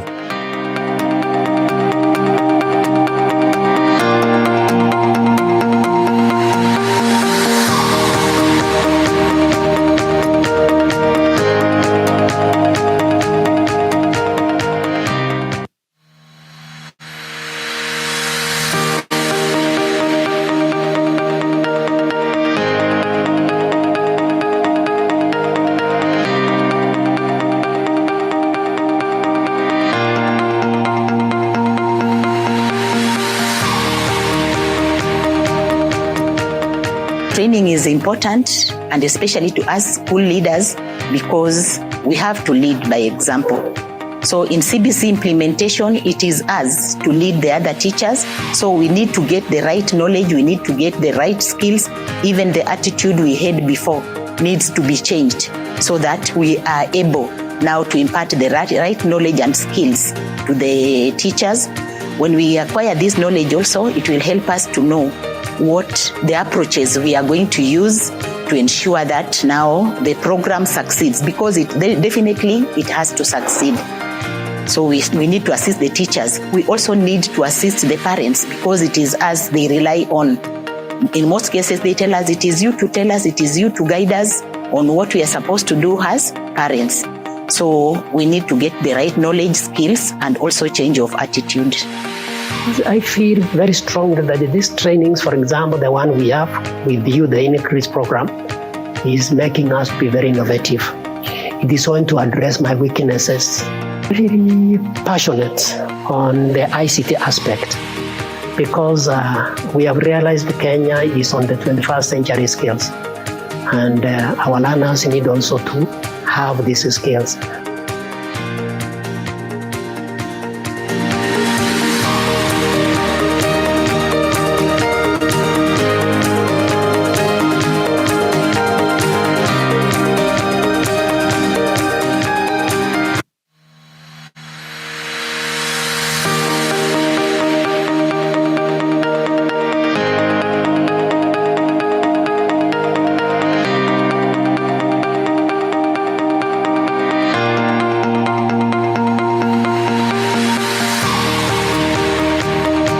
as you see, most of the managers were advanced in age.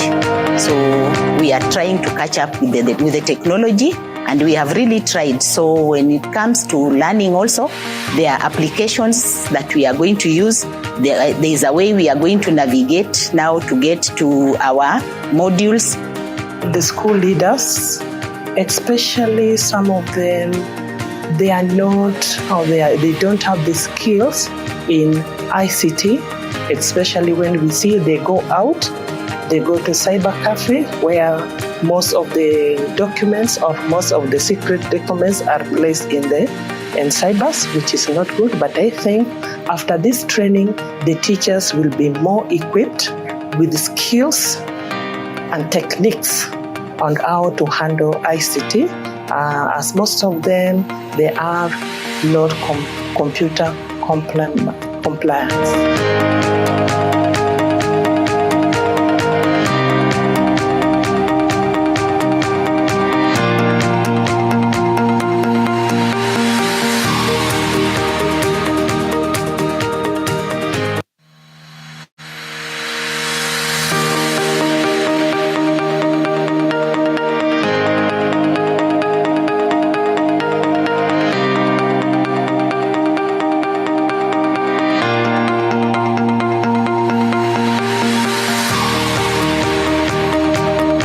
People have not been out to go and take because they believe they'll be separated from family or something like that, so they are shying away from taking leadership roles.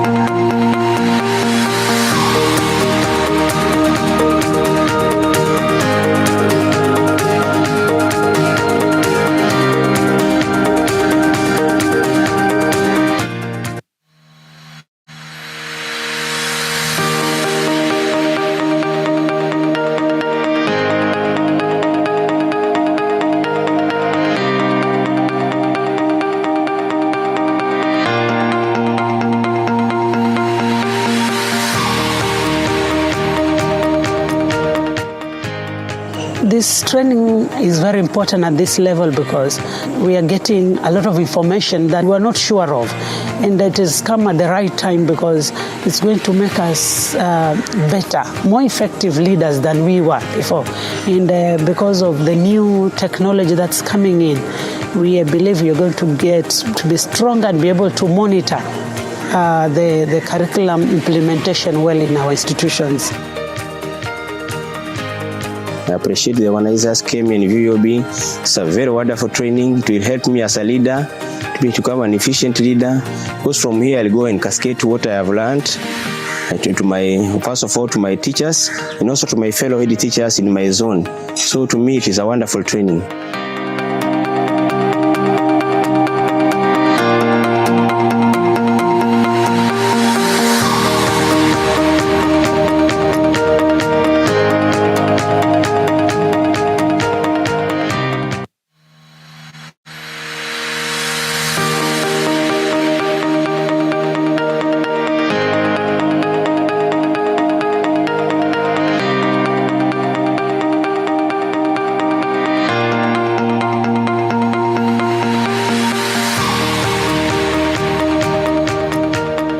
Training is important, and especially to us school leaders, because we have to lead by example. So in CBC implementation, it is us to lead the other teachers. So we need to get the right knowledge, we need to get the right skills. Even the attitude we had before needs to be changed so that we are able now to impart the right knowledge and skills to the teachers. When we acquire this knowledge also, it will help us to know what the approaches we are going to use to ensure that now the program succeeds, because it has to succeed. So we need to assist the teachers. We also need to assist the parents, because it is us they rely on. In most cases, they tell us it is you to tell us, it is you to guide us on what we are supposed to do as parents. So we need to get the right knowledge, skills, and also change of attitude. I feel very strongly that these trainings, for example, the one we have with you, the increase program, is making us be very innovative. It is going to address my weaknesses. Really passionate on the ICT aspect. because we have realized Kenya is on the 21st century skills, and our learners need also to have these skills.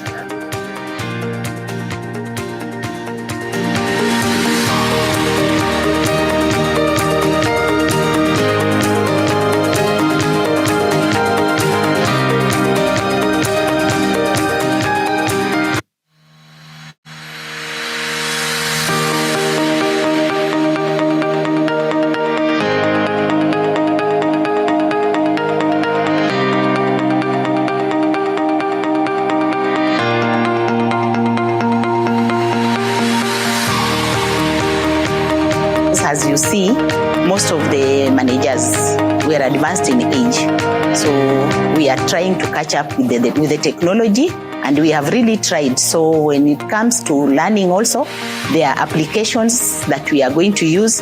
There is a way we are going to navigate now to get to our modules. The school leaders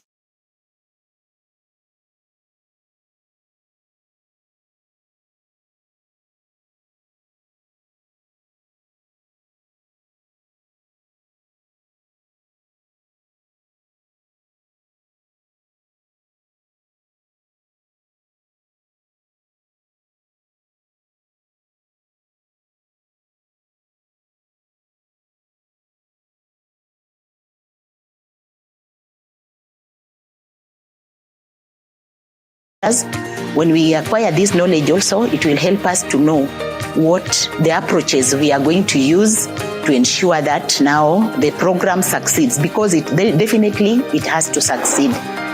So we need to assist the teachers. We also need to assist the parents, because it is us they rely on. In most cases, they tell us it is you to tell us, it is you to guide us on what we are supposed to do as parents. So we need to get the right knowledge, skills, and also change of attitude. I feel very strongly that these trainings, for example, the one we have with you, the increase program, is making us be very innovative. It is going to address my weaknesses. Really passionate on the ICT aspect, because we have realized Kenya is on the 21st century skills, and our learners need also to have these skills.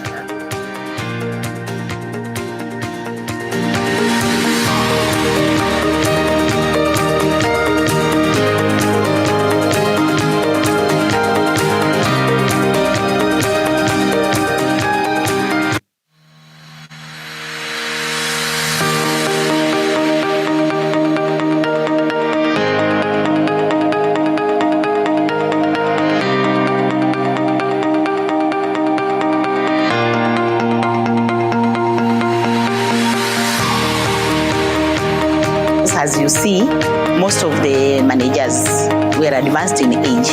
So we are trying to catch up with the technology, and we have really tried. So when it comes to learning also, there are applications that we are going to use. There is a way we are going to navigate now to get to our modules. The school leaders, especially some of them, they are not, or they don't have the skills in ICT, especially when we see they go out, they go to cyber cafe where most of the documents or most of the secret documents are placed in cybers, which is not good. But I think after this training, the teachers will be more equipped with skills and techniques on how to handle ICT, as most of them, they are not computer compliant.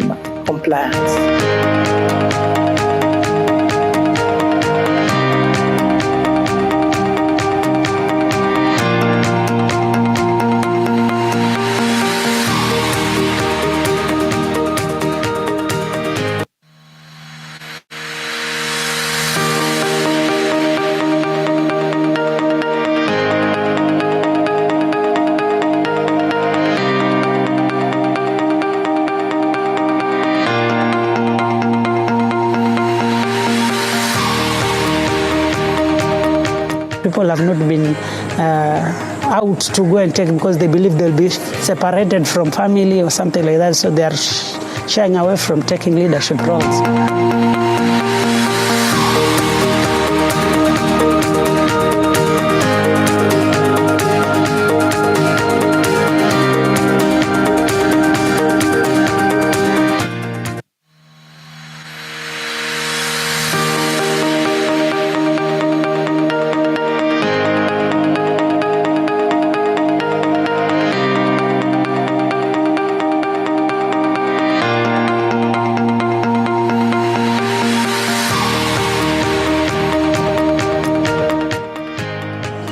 This training is very important at this level because we are getting a lot of information that we're not sure of.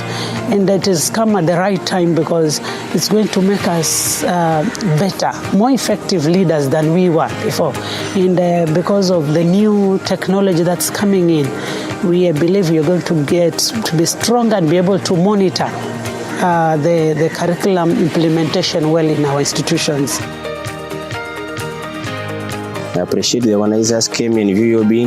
It's a very wonderful training. It will help me as a leader to become an efficient leader. Because from here I'll go and cascade to what I have learned to my, first of all, to my teachers and also to my fellow head teachers in my zone. So to me it is a wonderful training.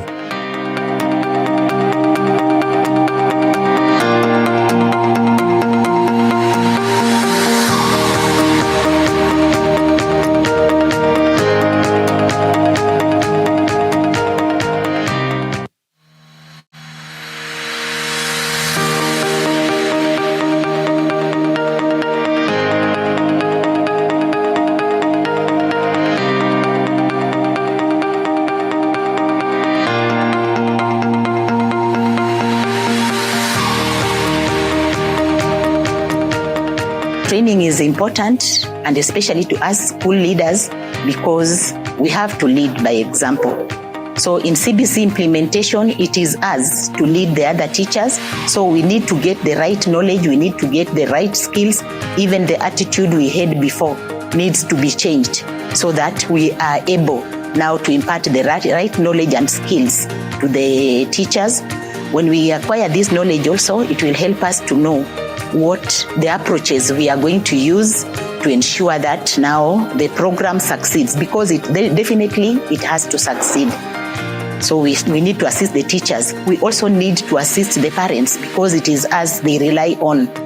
In most cases, they tell us it is you to tell us, it is you to guide us on what we are supposed to do as parents. So we need to get the right knowledge, skills, and also change of attitude. I feel very strongly that these trainings, for example, the one we have with you, the increase program, is making us be very innovative. It is going to address my weaknesses. Really passionate on the ICT aspect, because we have realized Kenya is on the 21st century skills, and our learners need also to have these skills.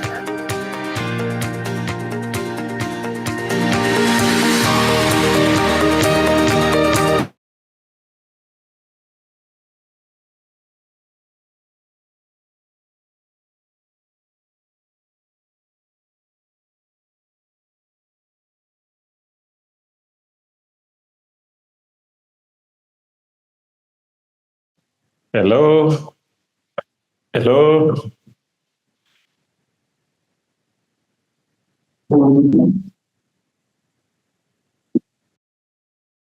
Hello and welcome back. Hello? Welcome back. Thank you, everyone, for waiting patiently. In the last 25 minutes, I think you've been able to watch a few programs going on. How are they? Please, in the chat box. I think there are things that were playing on the screen. How are they? Were they useful to you? Feedback on the WhatsApp, on the chat box, please. Were they useful? Did you follow? Please answer the questions, please, in the WhatsApp chat. Yes, very essential. Abdi Salam Duro, thank you. Very essential. Somebody is saying very good. He was listening. Very important. Masika, thank you. Thank you, thank you, thank you, thank you. Motivating, thank you, James. Helpful, thank you, Alan Sirma, thank you. Thank you. Even as we get the comments, I want to welcome us to the second session for today, where we are going to look at the review of the second topic. And I know we are all aware what the second topic is all about. Looking at your screens, I can see the second topic is very clear. Who can tell us our second topic that we are reviewing today in the chat box? Please, I want to see in the chat box which topic is this. We are reviewing. Which unit are we reviewing? Thank you. Thank you. Unit 5. What is the name, please? And to take us through this is our county coordinator, who is Mr. Stephen Choge. Let's put our hands together. Please, thank you, Abdirazik, that is correct. Thank you, Molly, correct unit. Thank you. Thank you. Who next? Thank you. So to take us through is Mr. Stephen Choge, and it is now my pleasure to welcome him. And as I welcome him, please, let's welcome him through the chat box again, using every possible sign. Thank you. Thank you. Thank you, Musa, Learners and Staff Welfare. Mr. Choge, welcome from Moses Karidhi. He's already in, so please pick it up from there. Karibu sana Choge. Thank you, Dr. Omwansa, for welcoming me to this session.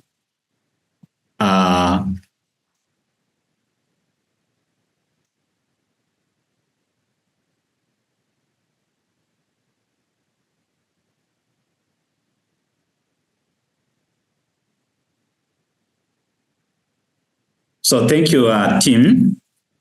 And let me take this opportunity again to welcome you as a team, Team Garissa, to our second session for the review program for this program. And it's good that you have told us, or you have actually reminded me that the next session, and that is very right, that is it's on learner and staff welfare. And to start us off is that we are very aware, and we know that learner and staff welfare directly affects the performance of the desired planned outcomes in our learning institutions. Remember, in whatever we are doing in learning institutions, it's all about quality. And therefore, if the welfare of the learners, if the welfare of the staff is not above the standards, then what we are doing may not actually enable us to achieve quality education. All is about quality education. And therefore, as school managers, the learner welfare and the staff welfare is very key. Remember, one of your role as a school leader should also include establishment mechanism for school health and safety in our learning institutions. And the other time when we had the face-to-face session, we covered the following areas, and one of them is psychosocial support for learners. The psychosocial support for learners, and again, let us not forget that the same psychosocial support is needed for the staff. It is also needed for the staff, because in the learning process of these learners, remember, the learners are actually the client number one, but of course we must have the teachers, we must also have the non-teaching staff, we also have other people who are supporting us to ensure that these learners achieve their objectives.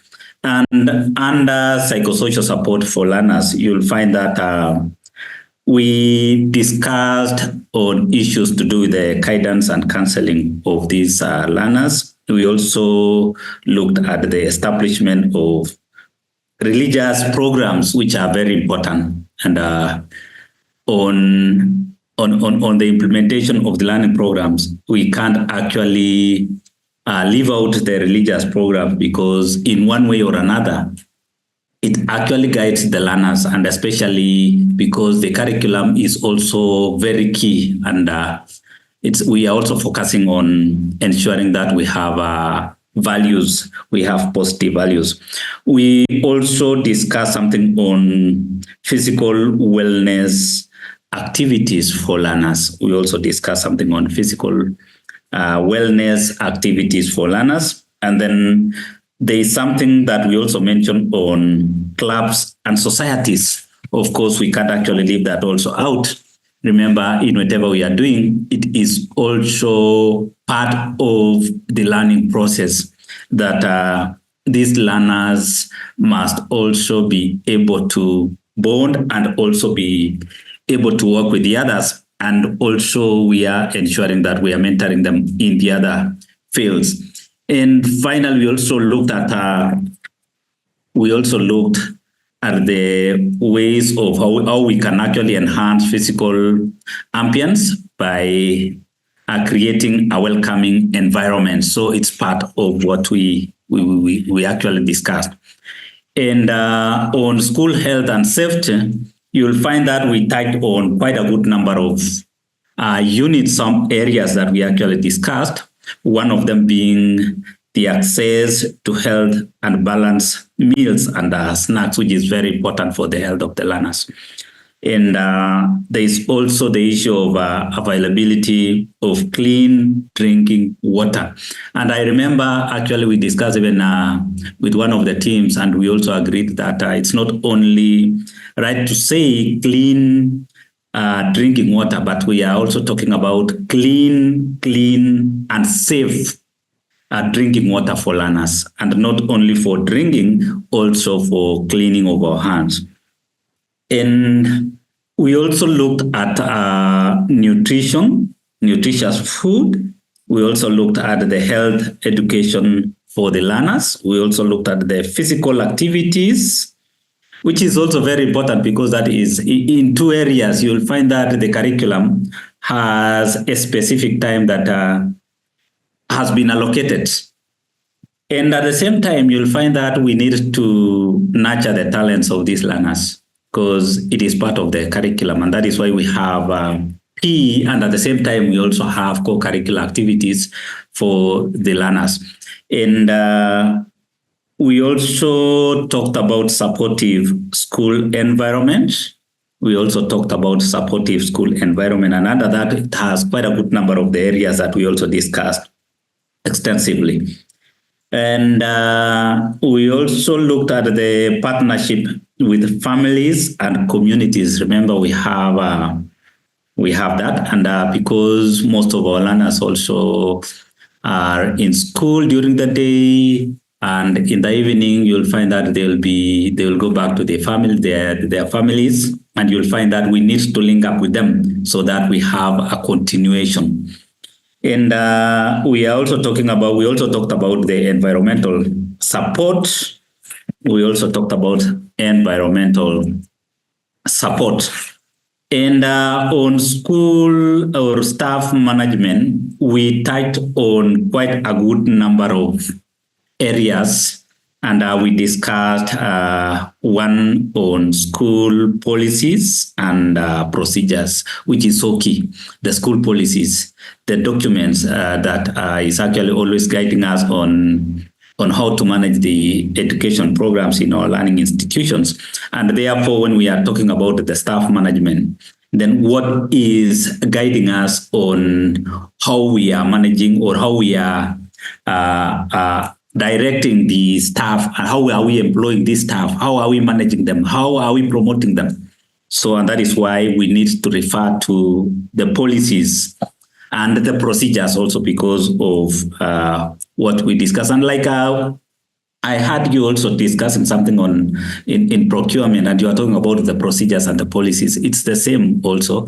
And you'll find that even at some point, when it comes to the employment of staff, then you will know that it follows the procurement procedures, because you need to identify, you need to do that, and so on and so forth. And we also discussed on the understanding the roles and the responsibilities of the school leaders. So what is your role as a school leader when it comes to the management of staff? And again, we also looked at the pedagogical support and curriculum guidance. There is also the professional collaboration and networking. And it's again the role of the school leader. And finally, we also looked at the wellness and self-care for staff. Again, what is your role, or how did you implement that? And even when you went back to your school, how did you implement that? What I would actually want even to hear more is, did you encounter any challenge? And even when we will have discussion, don't actually tie yourself to the question alone, but you still need to give us, maybe you give your feedback, and then you relate it to the question that will be given, maybe when we'll get to the discussion groups. And I know we have maybe the challenges that may arise in one school may not be the same in another school. That is why I want us to think about, could be in the areas that we have actually talked about, the psychosocial support for learners, the school health and safety, there is a staff management. And remember, in all that we are actually discussing here, it is about the role of a school leader in terms of the areas that we covered. And you'll find that we have 4 groups. And in these 4 groups, we will have different questions. And I know our system admin will create for us the groups, and then we will be in 4 groups. And group number 1, basing it on what we have actually talked about, the areas that we have actually talked about, the psychosocial support, school health, we also have the staff management and so on. And we will have 4 activities to undertake as a team. We will have the 4 activities to undertake as a team. And I've already highlighted the areas that we actually covered. I know the challenges that I may have actually faced in my school may not be the same challenges that you also faced in your school. But it is good that as we are actually discussing on these activities, then let us also think about maybe the challenges that we actually encountered. And then we try to look at it in terms of the activity that we have also given. And maybe we will get the solution. The most important thing is for us to get the solutions. It is, if when we are discussing here, we need to get best practices of how we are implementing the areas that we have actually mentioned. There are 3 thematic areas that we have actually mentioned. Group number 1, we will have number 1, identify the challenges learners in your school might have faced that could impact on their well-being and successful transition into junior school. That is activity number 1 that you will be given. That is activity number 1. To mean that will be group number 1. Will actually tackle that questions. Therefore, we have said identify challenges, and I want you to underline the word challenges learners in your school might have faced that could impact on their well-being and successful transition into junior school. So that is activity number 1 for group number 1. And we also have activity number 2, and the question is identify strategies that a school leader can employ to effectively foster a supportive psychosocial environment, enhancing the well-being and successful transition of learners in junior school.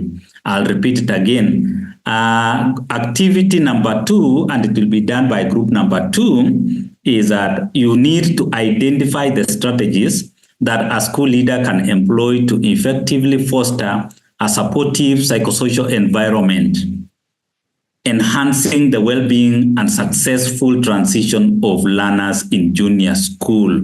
Well-being and successful transition of learners. So the word is well-being. And we also have activity number 3, which is a case study. I want you to look at this case study. And the case study is Sahara, the new head of institution at Mazuri Junior School, that is you now, discovers that the new school building is in poor condition, suffering from inadequate ventilation and insufficient toilets facilities. Additionally, there is a notable lack of consistent adherence to the health protocols, including hand washing and sanitation practices among students and staff. What immediate steps can Sahara take to address the critical health and safety issues at Mazuri Junior School? Look back, scan your school. This is the head teacher of a school, assuming that it is you. Then we need to have the solutions. And that is why you need to look at that case study, read through it and understand, and then we respond to the question that has been given down there. And again, we have activity number 4, where we are supposed to discuss on some of these areas. How can you as a school leader effectively empower and support school staff to enhance the following? Number 1, collaboration. How will you empower and support school staff to enhance collaboration? Then number 2, professional development. Remember, we have always talked about changing times and changing maybe areas of learning, areas of leadership, and therefore we need to learn new ways of how to manage these institutions. We need to understand. We need to have a clear understanding of what we are leading in that institutions and the people that we are also leading.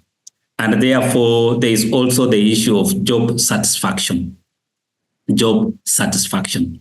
What are you going to do as a school leader to enhance collaboration, to ensure that your staff take professional development positively and it becomes part and parcel of them? And also there is the issue of job satisfaction. Are they satisfied? Are they satisfied? This is what we need to do in our 4 groups. I believe our system admin has already posted the questions, and I can still go back to question number 1. That is activity number 1. So I believe you have already done that. Then activity number 2, it is there. And case study, that is activity number 3. And a discussion for activity number 4. Please take your time. I believe you'll be guided on time. And please, whenever you go to your group, don't spend most of your time discussing on maybe who will be the leader, will be what. Please, let's go direct to the discussion, deliberation of what we are supposed to do as a group. Okay. So please join your rooms.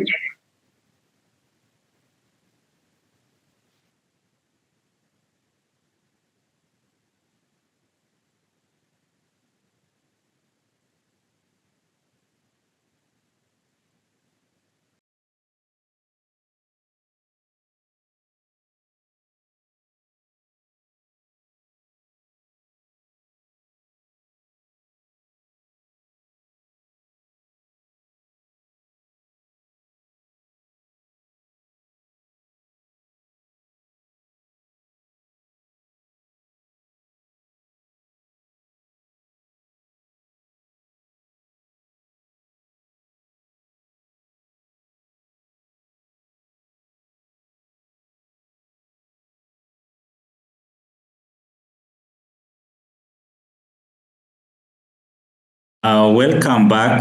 Welcome back, team. And I believe we are all in now. And I want to usher in group number 1 so that we'll get your feedback. You have roughly 10 to 11 minutes to make your presentations. And group number 1, secretary group number 1, please, over to you. Secretary group number 1.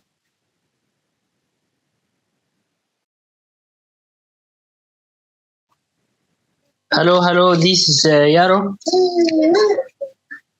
Secretary Group number 1. Can you hear me?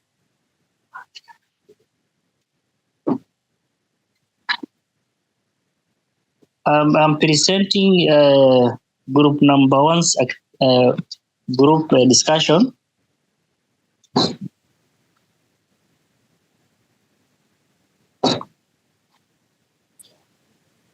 Yes, we can Hello. hear you. We can hear you, Yaro. Go on. Okay.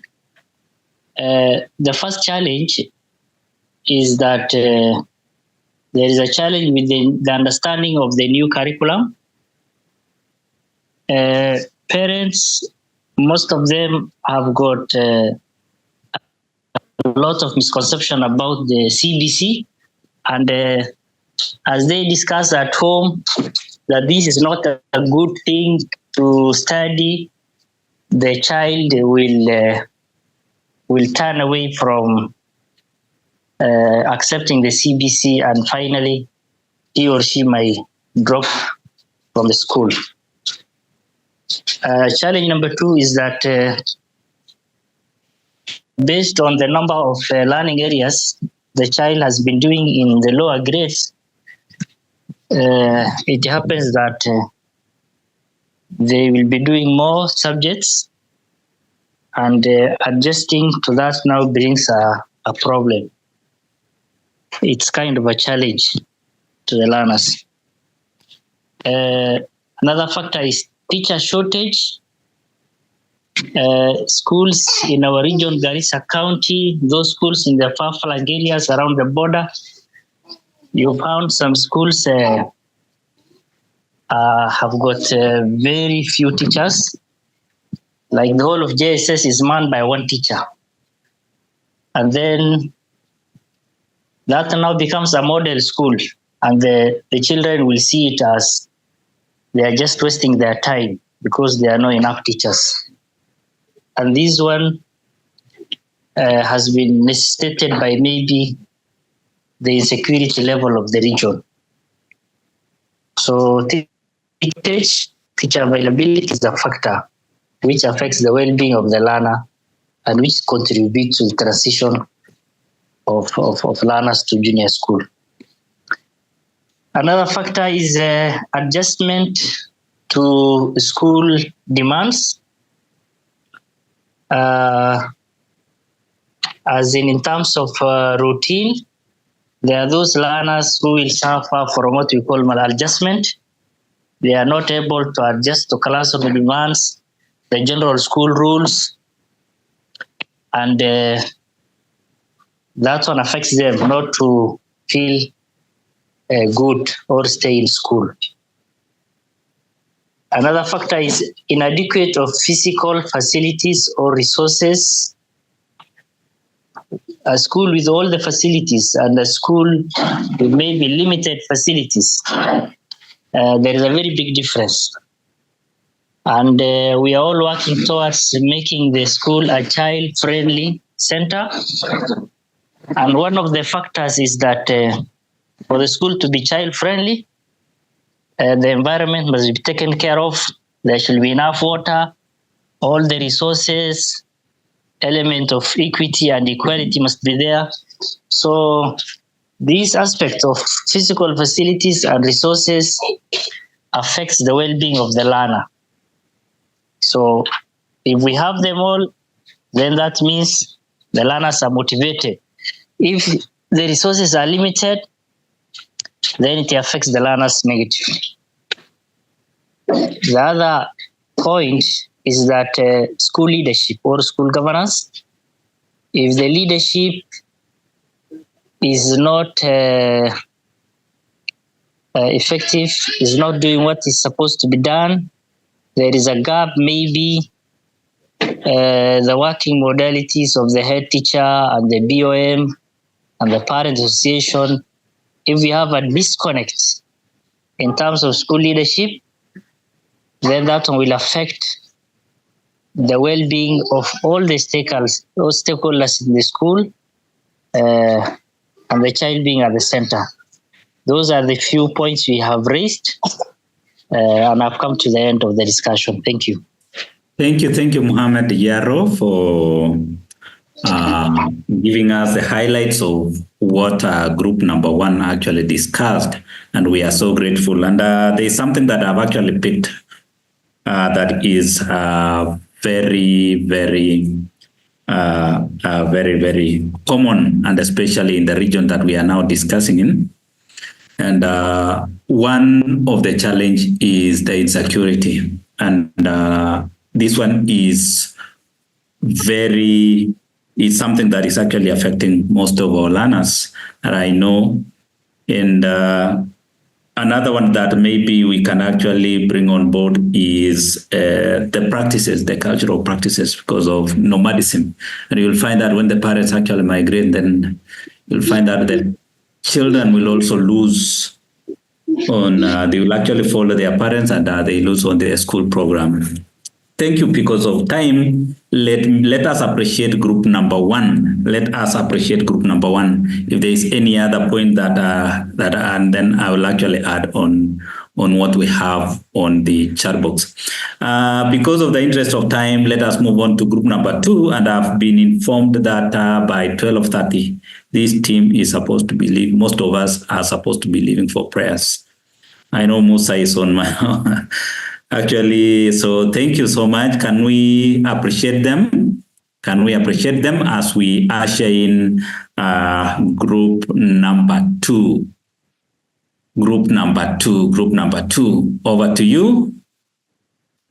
Group number 2. Yes, thank you so much. For group number 2, we were tackling. Yes. Go on, Mohammed, go on. We can hear you. Okay, we are tackling on issues pertaining to strategies that a school leader can employ in order to foster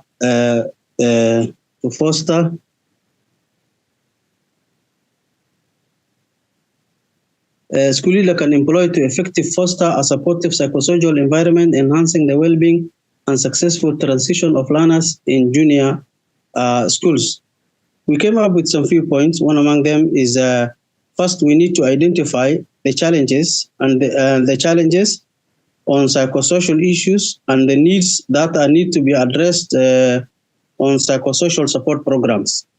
Then after the identification, then we go to the second stage, which is planning on how to, when, how, and where to support our learners on psychosocial issues. Number 3, we also talked of creating a positive school culture, including effective and efficient school rules and regulations, which are persistent, inclusivity, among other things. We also came with the number 4, implementing mental health support programs. Number 5, we talked of involving stakeholders like parents, BOM, community. Remember, parental engagement and empowerment is one of the key issues in our CBC. Providing guidance and counseling services, both as an individual to learners or as a group. Not only to learners, but also even to our teaching and supportive staff too. The other thing is career guidance to learners. Now that these learners are transiting to junior, they will come across new learning areas as they are prepared for their own pathways. So career guidance is one of the things that needs to be addressed. Supporting them is therefore very important. Active health clubs is also required to be established in our junior schools. And lastly, motivational talks for both staffs and learners. Thank you so much.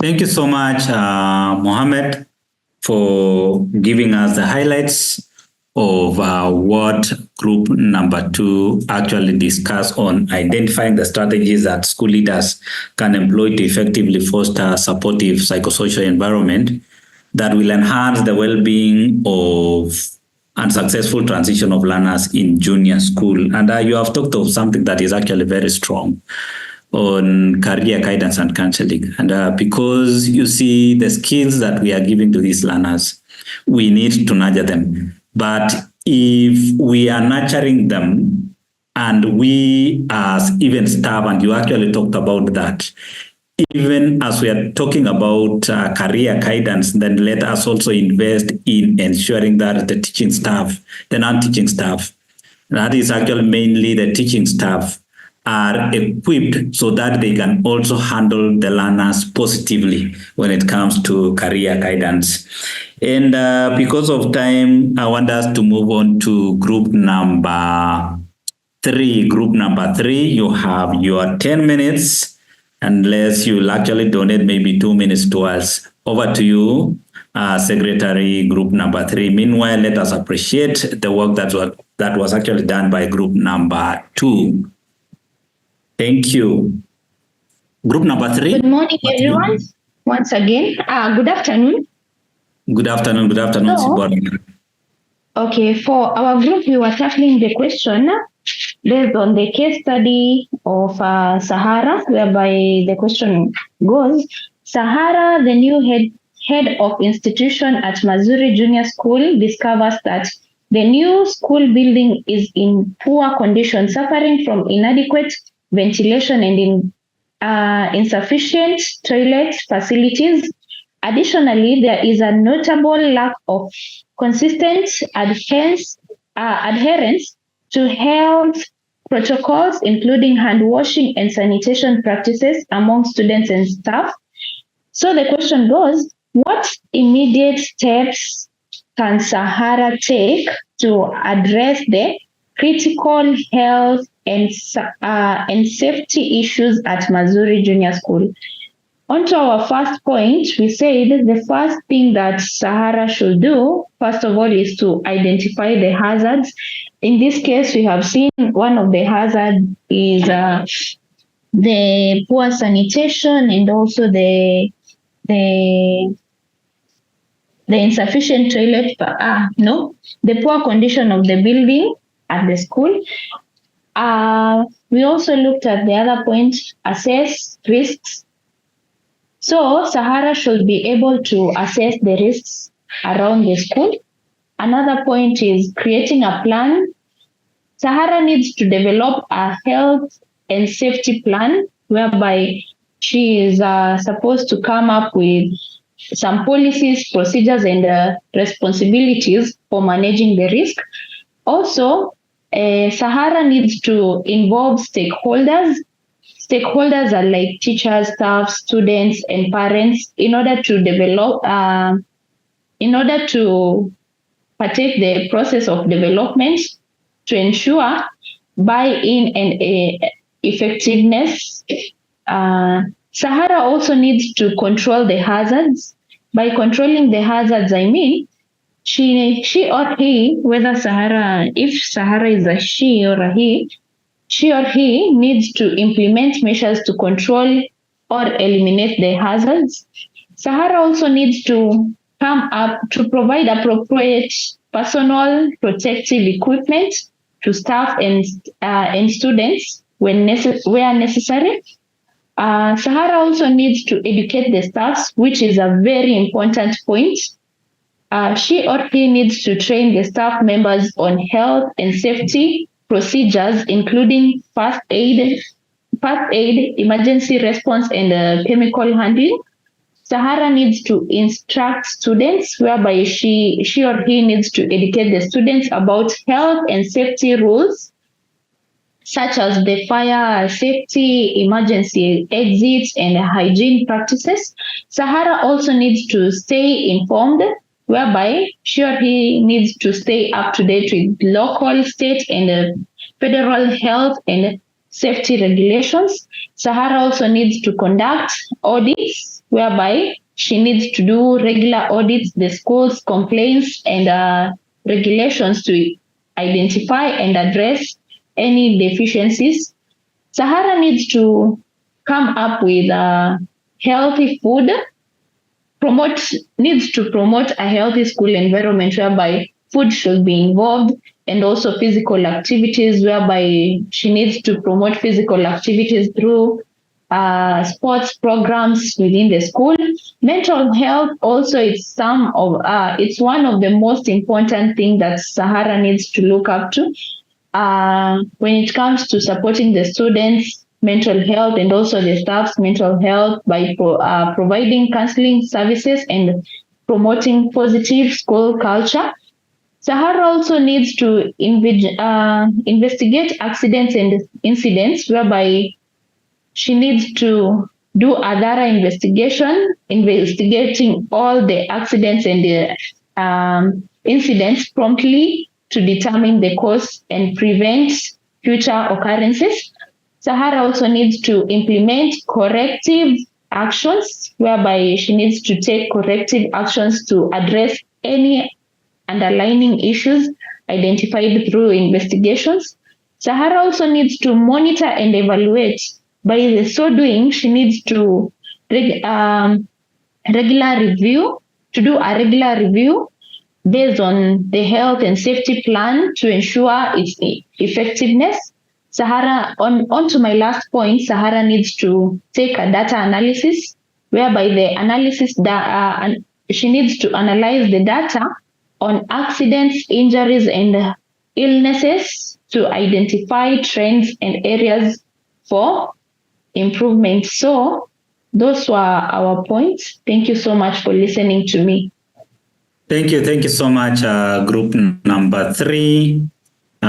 This is a group that actually looked at the case study, and this is a school that is facing quite a good number of challenges, and it is good that you have also mentioned something on school plan, and that is where they are supposed actually to start from, reviewing the overall school plan such that they look at even the health and safety manual for schools and ensure that they have also looked at the school policies. The school policy, the Ministry of Education policies, what does it say about the number of toilets? What does it say about the type of infrastructure that we have in school?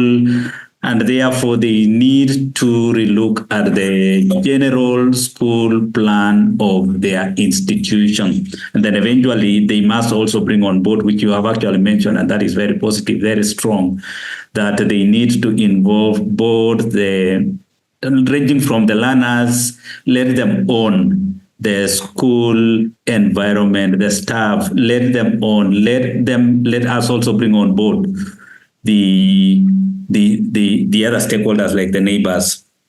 Thank you so much. Can we appreciate group number? That is group number 3. Let us appreciate them. Thank you so much. Group number 4. Group number 4, you have less than 10 minutes. Please let us try and see if we can actually manage in maybe 6 minutes, 7 minutes. Because I'm actually informed of somebody is actually notifying me on time that you're supposed to go for prayers. Okay, noted. Group number 4, Secretary. Group number 4, Mr. Man is presenting. So 1, it is we had the question on how can you as a school leader effective to empower and support school staff. And we are looking at it under 3 categories: collaboration, professional development, and job satisfaction. And one of the major things is that in short is that there must be involvement. The staff has to own whatever is happening in the school. They must be told that they are part and part of it. Then the head has also to conduct induction. And at the same time, he has to undertake mentorship and coaching of the staff. At the same time, also, he has to provide workplace counseling. At the same time, he has to also undertake staff discipline and also maintaining and improving staff value. And this one is said that we have also to set, by setting clear set goals with all refugees involved or all the stakeholders involved. Then we have to have an open communication with the clear, clarity in communication. Then he must also emphasize on teamwork by giving them chance to practice as peer group where they can come in and assist one another. On professional, we have to encourage them to train to update their skills so that they can have first-hand information. And the other thing is to motivate them and reinforcement on the duty management. Then on goals satisfaction, they must also set goal satisfaction, which should be competitive among themselves. Then there is the social cycle support to be given to them, and not forgetting rewarding group promotion, and also assigning duties to all equally, and being fair to all. And then, last but not least, to provide support such as tea, lunch, for energy and the collaboration, and bringing the team as one when they are sharing a cup of tea. Lastly but not least, the head teacher being a role model, and not forgetting to give that motivate the staff by certification or monitoring teams. Those achievements, because of the time, I will do all them. Hello? Can I add something? Hello? Can I add something? Musa? Yes. On group 4. Yes. How to enhance collaboration, we can add on offering team building. Team building in the school by having games between teachers, among teachers, with the learners, with administration, everybody involved on collaboration, that is. We can also have a helping or a support kit in the school where we can help one another in case of any emergency to one of our teachers or to the parents, where teachers may contribute something to go and help on collaboration, that is. And on job satisfaction, I think my secretary has already elaborated, but just to add on, I think it's also good to avail all the resources that which is required in the school for teaching and learning, so that you make learning effective for the teacher. And then as a school leader, you can also reduce or try as much as you can to relieve the teachers on workloads, teaching workload. With that, I also say thank you. Thank you so much, Musa, for complimenting your secretary. That is wonderful. Thank you so much, group number 4, for that elaborate discussion that you had, and you have also mentioned something on welfare, which is actually very good. And remember, you mentioned something on succession plan, and then it means that when you talk about that succession plan, that it means you are also focusing on ensuring that there is that professional development where you are building the capacity of the leaders or the workforce in your learning institutions.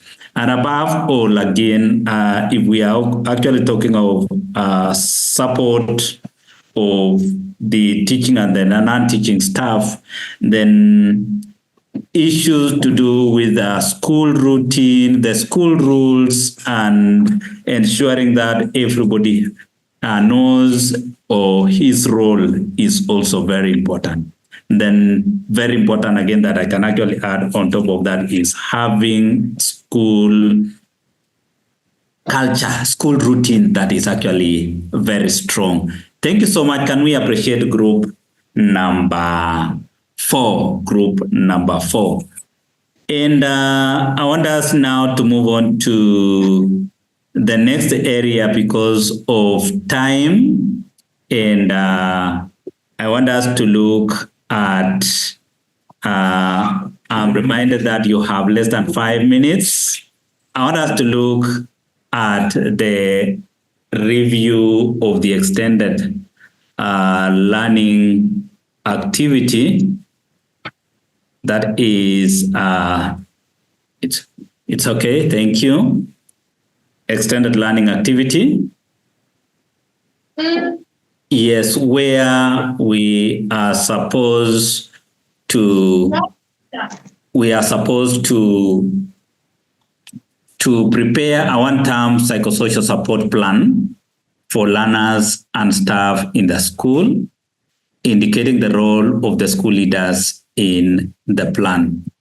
And you are supposed actually to upload an image of the plan in the section provided by at the end of this unit. And even before we actually jump into this one here, I want you to focus on maybe those areas in what we have actually discussed. The best practices. Borrow what we have actually shared as a team, and you try again and you implement for those areas that you did not get it right, so that we can actually move together. And then when we come to this one here, and I know quite a good number of us have been actually raising questions that what is this image that you need us, that we need you to upload of the plan in the section provided at the end of Unit 5, the psychosocial support plan.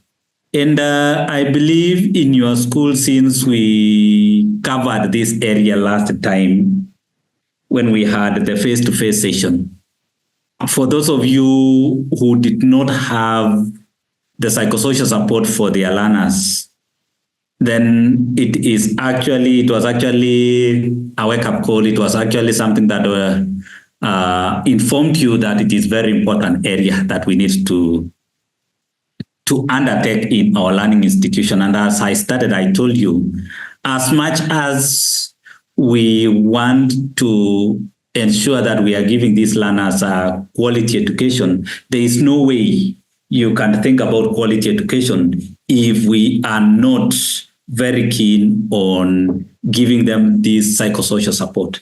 Be sure each and every human being has his or her own difference. They have their own challenges. And how shall we ensure that we are moving together as a team? And that is why you need to prioritize on having this psychosocial support for both learners and the staff, whether teaching or non-teaching staff.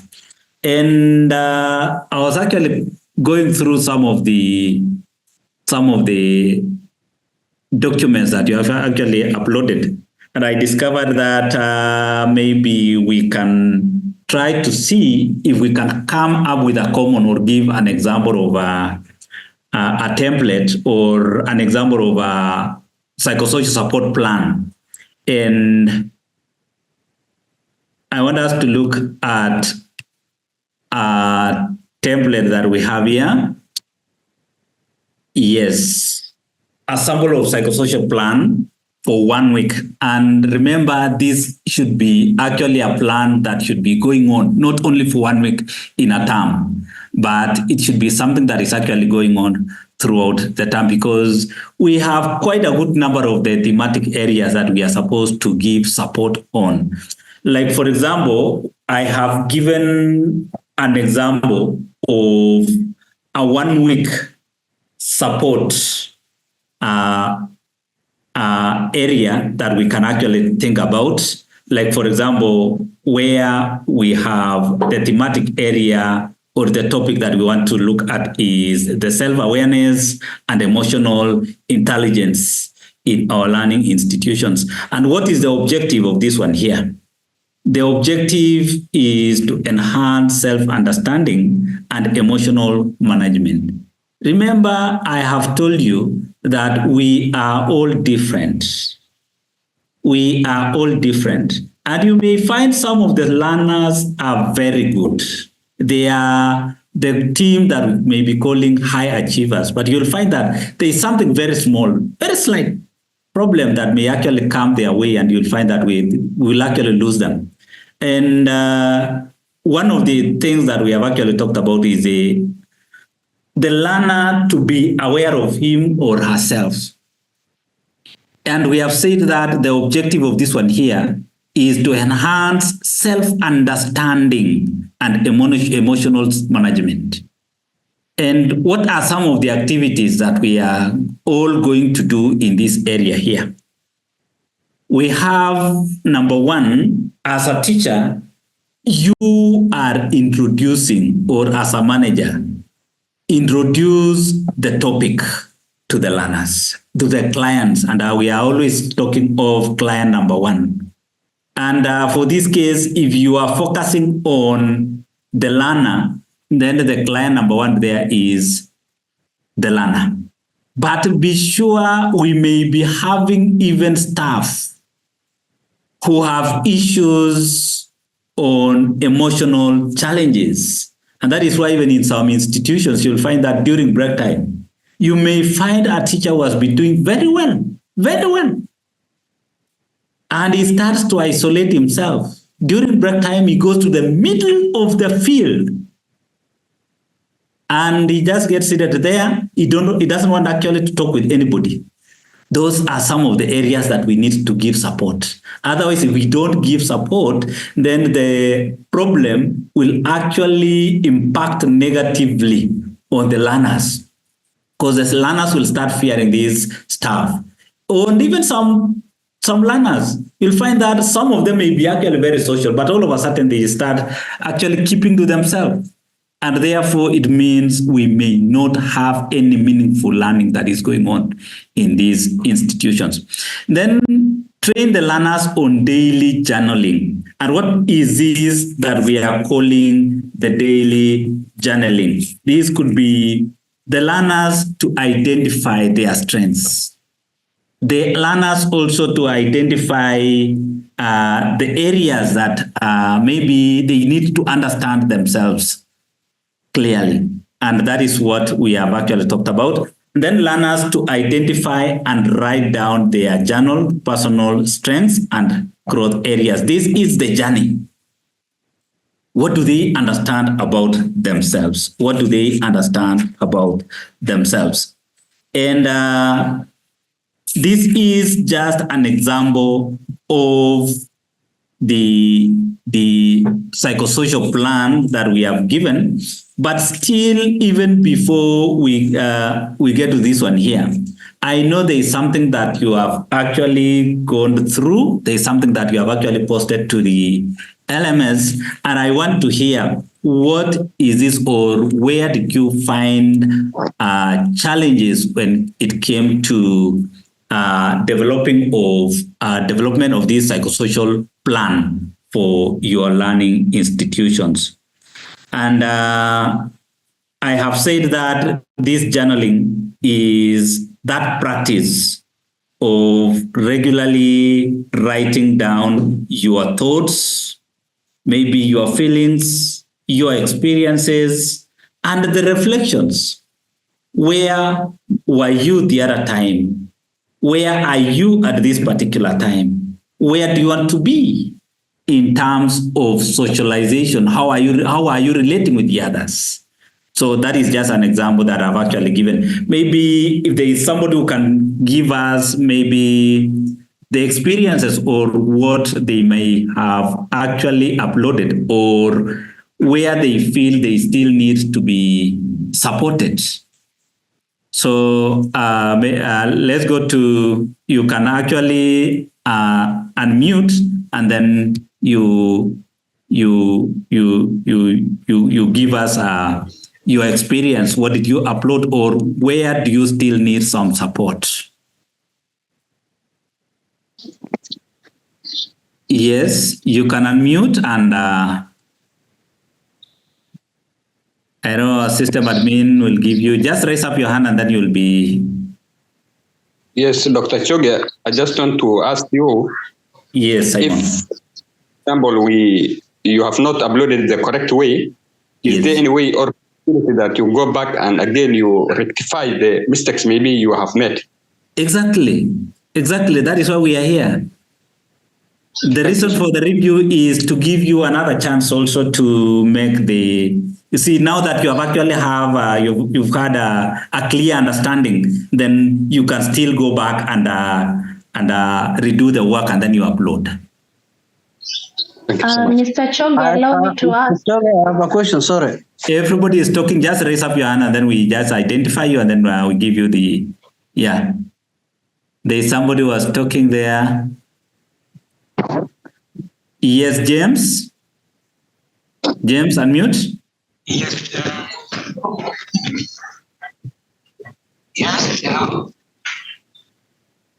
Yes. James. Maybe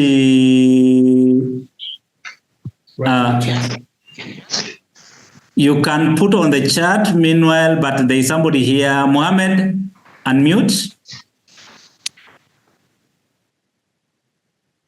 Okay. So, sorry, I was planning. I was thinking of maybe the plan to have an extra column on remarks or reflection. Maybe if the activities were implemented or not, or what is the implementer's view about. Yes. We have noted your concern, and it is actually a very positive concern. If it was implemented or if it was not implemented, that is a good idea. That's a good idea. Sibora, you can unmute. Hello, Mr. Choge. So, yes. My question is, in case we re-upload, yes, will the grades change? Because I noticed in some of the units, it's easier to see your grades. No, there's no problem. It will change. There's no problem. Oh, we'll still work on it. Okay. Okay, thank you. Yeah, it's okay. It's okay. Any other person? Any other concern? Mr. Choge? Hello? Hello, yes, go on. I'm Atmani. Yes, Atmani. At my columns, I had the week. Pardon, Atmani. I had this is what I uploaded. Yes. I had the week column, time column, activity, responsibility. We are losing you. Please come again, or you can actually upload. You can actually give us on the chat, and then we will respond to you. It's not clear from our end. Okay. There's another hand. Yeah. Please, Atmani, just give us the chat. Just write your concern on the chat. Simon, again, over to you. Okay. I think my question is like, if you had 5 points, the psychosocial work plan, maybe for learners, maybe you had 5 points or 6 points. Is it a must that the weeks will be following each other in a term because it's an all through term? No, what you need or you to do can just pick any week and week 1, week 5. If you are targeting 6 areas in maybe in a term or maybe in a year, then you can actually distribute them, because it's not something that has a structure. What you can do is actually you ensure that you distributed them. It was termly. Pardon, Karani? I mean, like those are the news. We are to prepare it for a term. So maybe you have, let's say you have 5 activities you are planning to do. Can you put, let's say, week 1, week 3, week 4, week 6, week 7, week 9? Yes, exactly. That is what I've actually talked about, such that you think about the towards the end of the term where you are doing some assessment, and maybe if it's 5, then you can say how many months we have. 3 months in a term. There may be the term that is not so the month that is not so packed, and then it may have actually 2, and let it not follow. Say week 1, week 2 can be week 1, and maybe it comes week 3, just like that. But let it have an even time so that you don't actually stay for long before you actually do that support.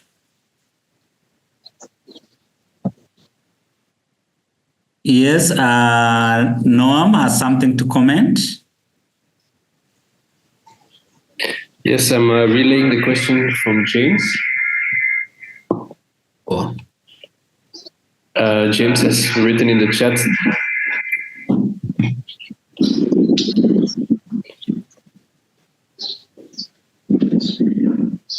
1 second. Okay, James has written in the chat, what if I include the role of school leader in those columns?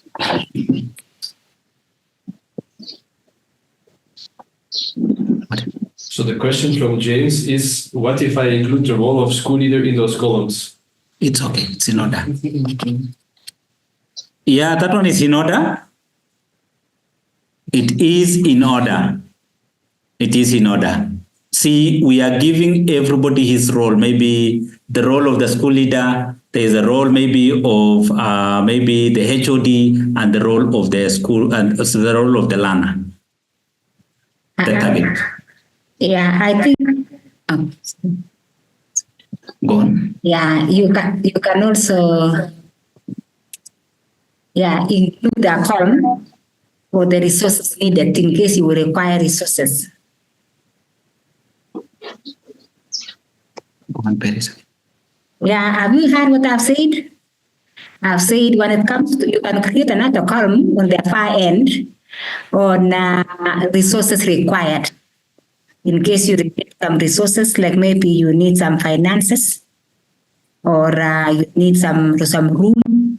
Like for example, now if it is guiding and counseling, then you might require some resources or some professional counselors to come and do some counseling to the learners.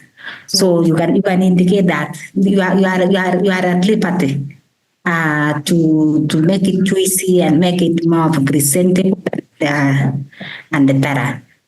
Thank you. Thank you, team. And because of time, you'll allow me, I can see somebody has actually mentioned that it's time for prayer, and we don't want to disadvantage you for I have a question. That. There's somebody who has a question.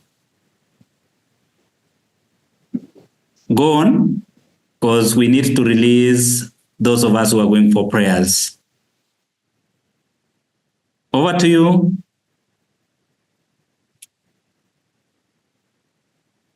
Somebody had said, a question. So please, thank you. And please, what you can do, if you still have a question, what you can do is actually you can put it on the chat box.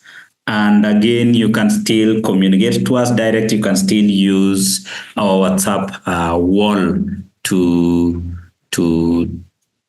raise your concern. Otherwise, I want to wish you all the best. For those who are going for prayers, we wish you all the best. And over to you, Dr. Mwanza. Thank you. Thank you so much, Bonachoge. We can appreciate him. Please, in your own unique ways, appreciate him through the chat box. Please appreciate him. Thank you so much for the wonderful presentation.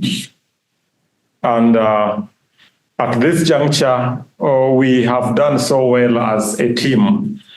And we also appreciate you so much for remaining logged in for the last about 3 hours.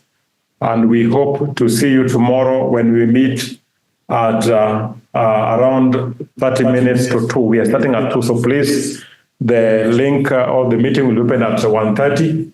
So you should be free to join from 1:30. Please, let's keep time. And we hope that everyone should join the meeting. So please, anyone who wasn't here, can we reach out to them and know the challenges they're facing so that we are able to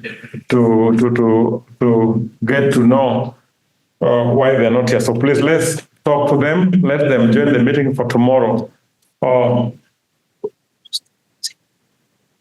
Tomorrow, yes. Yes. Tomorrow, today. Yeah, and like we had said earlier, sorry for that, like we had said earlier, is that we expected the team Garissa to finish number 2. We still have the chance. Please, can we talk to all of us so that we can finish number 2 by tomorrow? Is that possible, Musa? Musa, please, your team members, the 9 who are remaining, the 9 who are yet to finish, please, can they finish today? We or by tomorrow, Musa? We will try as much as we can to whip them. Thank you. So with those many remarks, colleagues, I want to wish you well, and I want to welcome Noam to say a word. Even as we wind up, please give us 3 more minutes. Thank you, Noam. Karibu.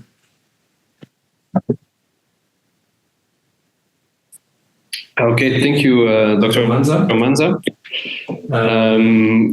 I want to congratulate everybody to have finished it to the end of the day today, and want to wish you just a good afternoon and looking forward already to tomorrow. So I hope you enjoyed this session, and bear with us because it's also for us a first time we are now testing this modality, but I think it went well today, and hopefully tomorrow we can even improve. So your feedback is welcome if there's anything we can improve, but I think today went well, and looking forward till tomorrow. Have a good afternoon. Yeah, good afternoon to everyone. We can give our last comments. Please, before you exit, just put a comment on the chat box, and then you can exit, go for prayers. Please remember us also in prayers as you pray for our country as well, and even the entire world. Karibuni sana. You can put your chat, please, comment as you exit. All the best.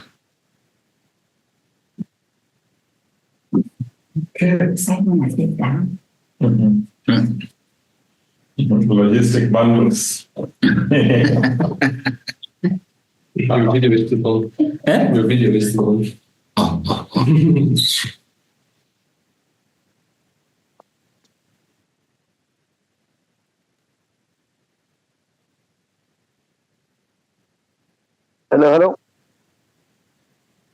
Hello.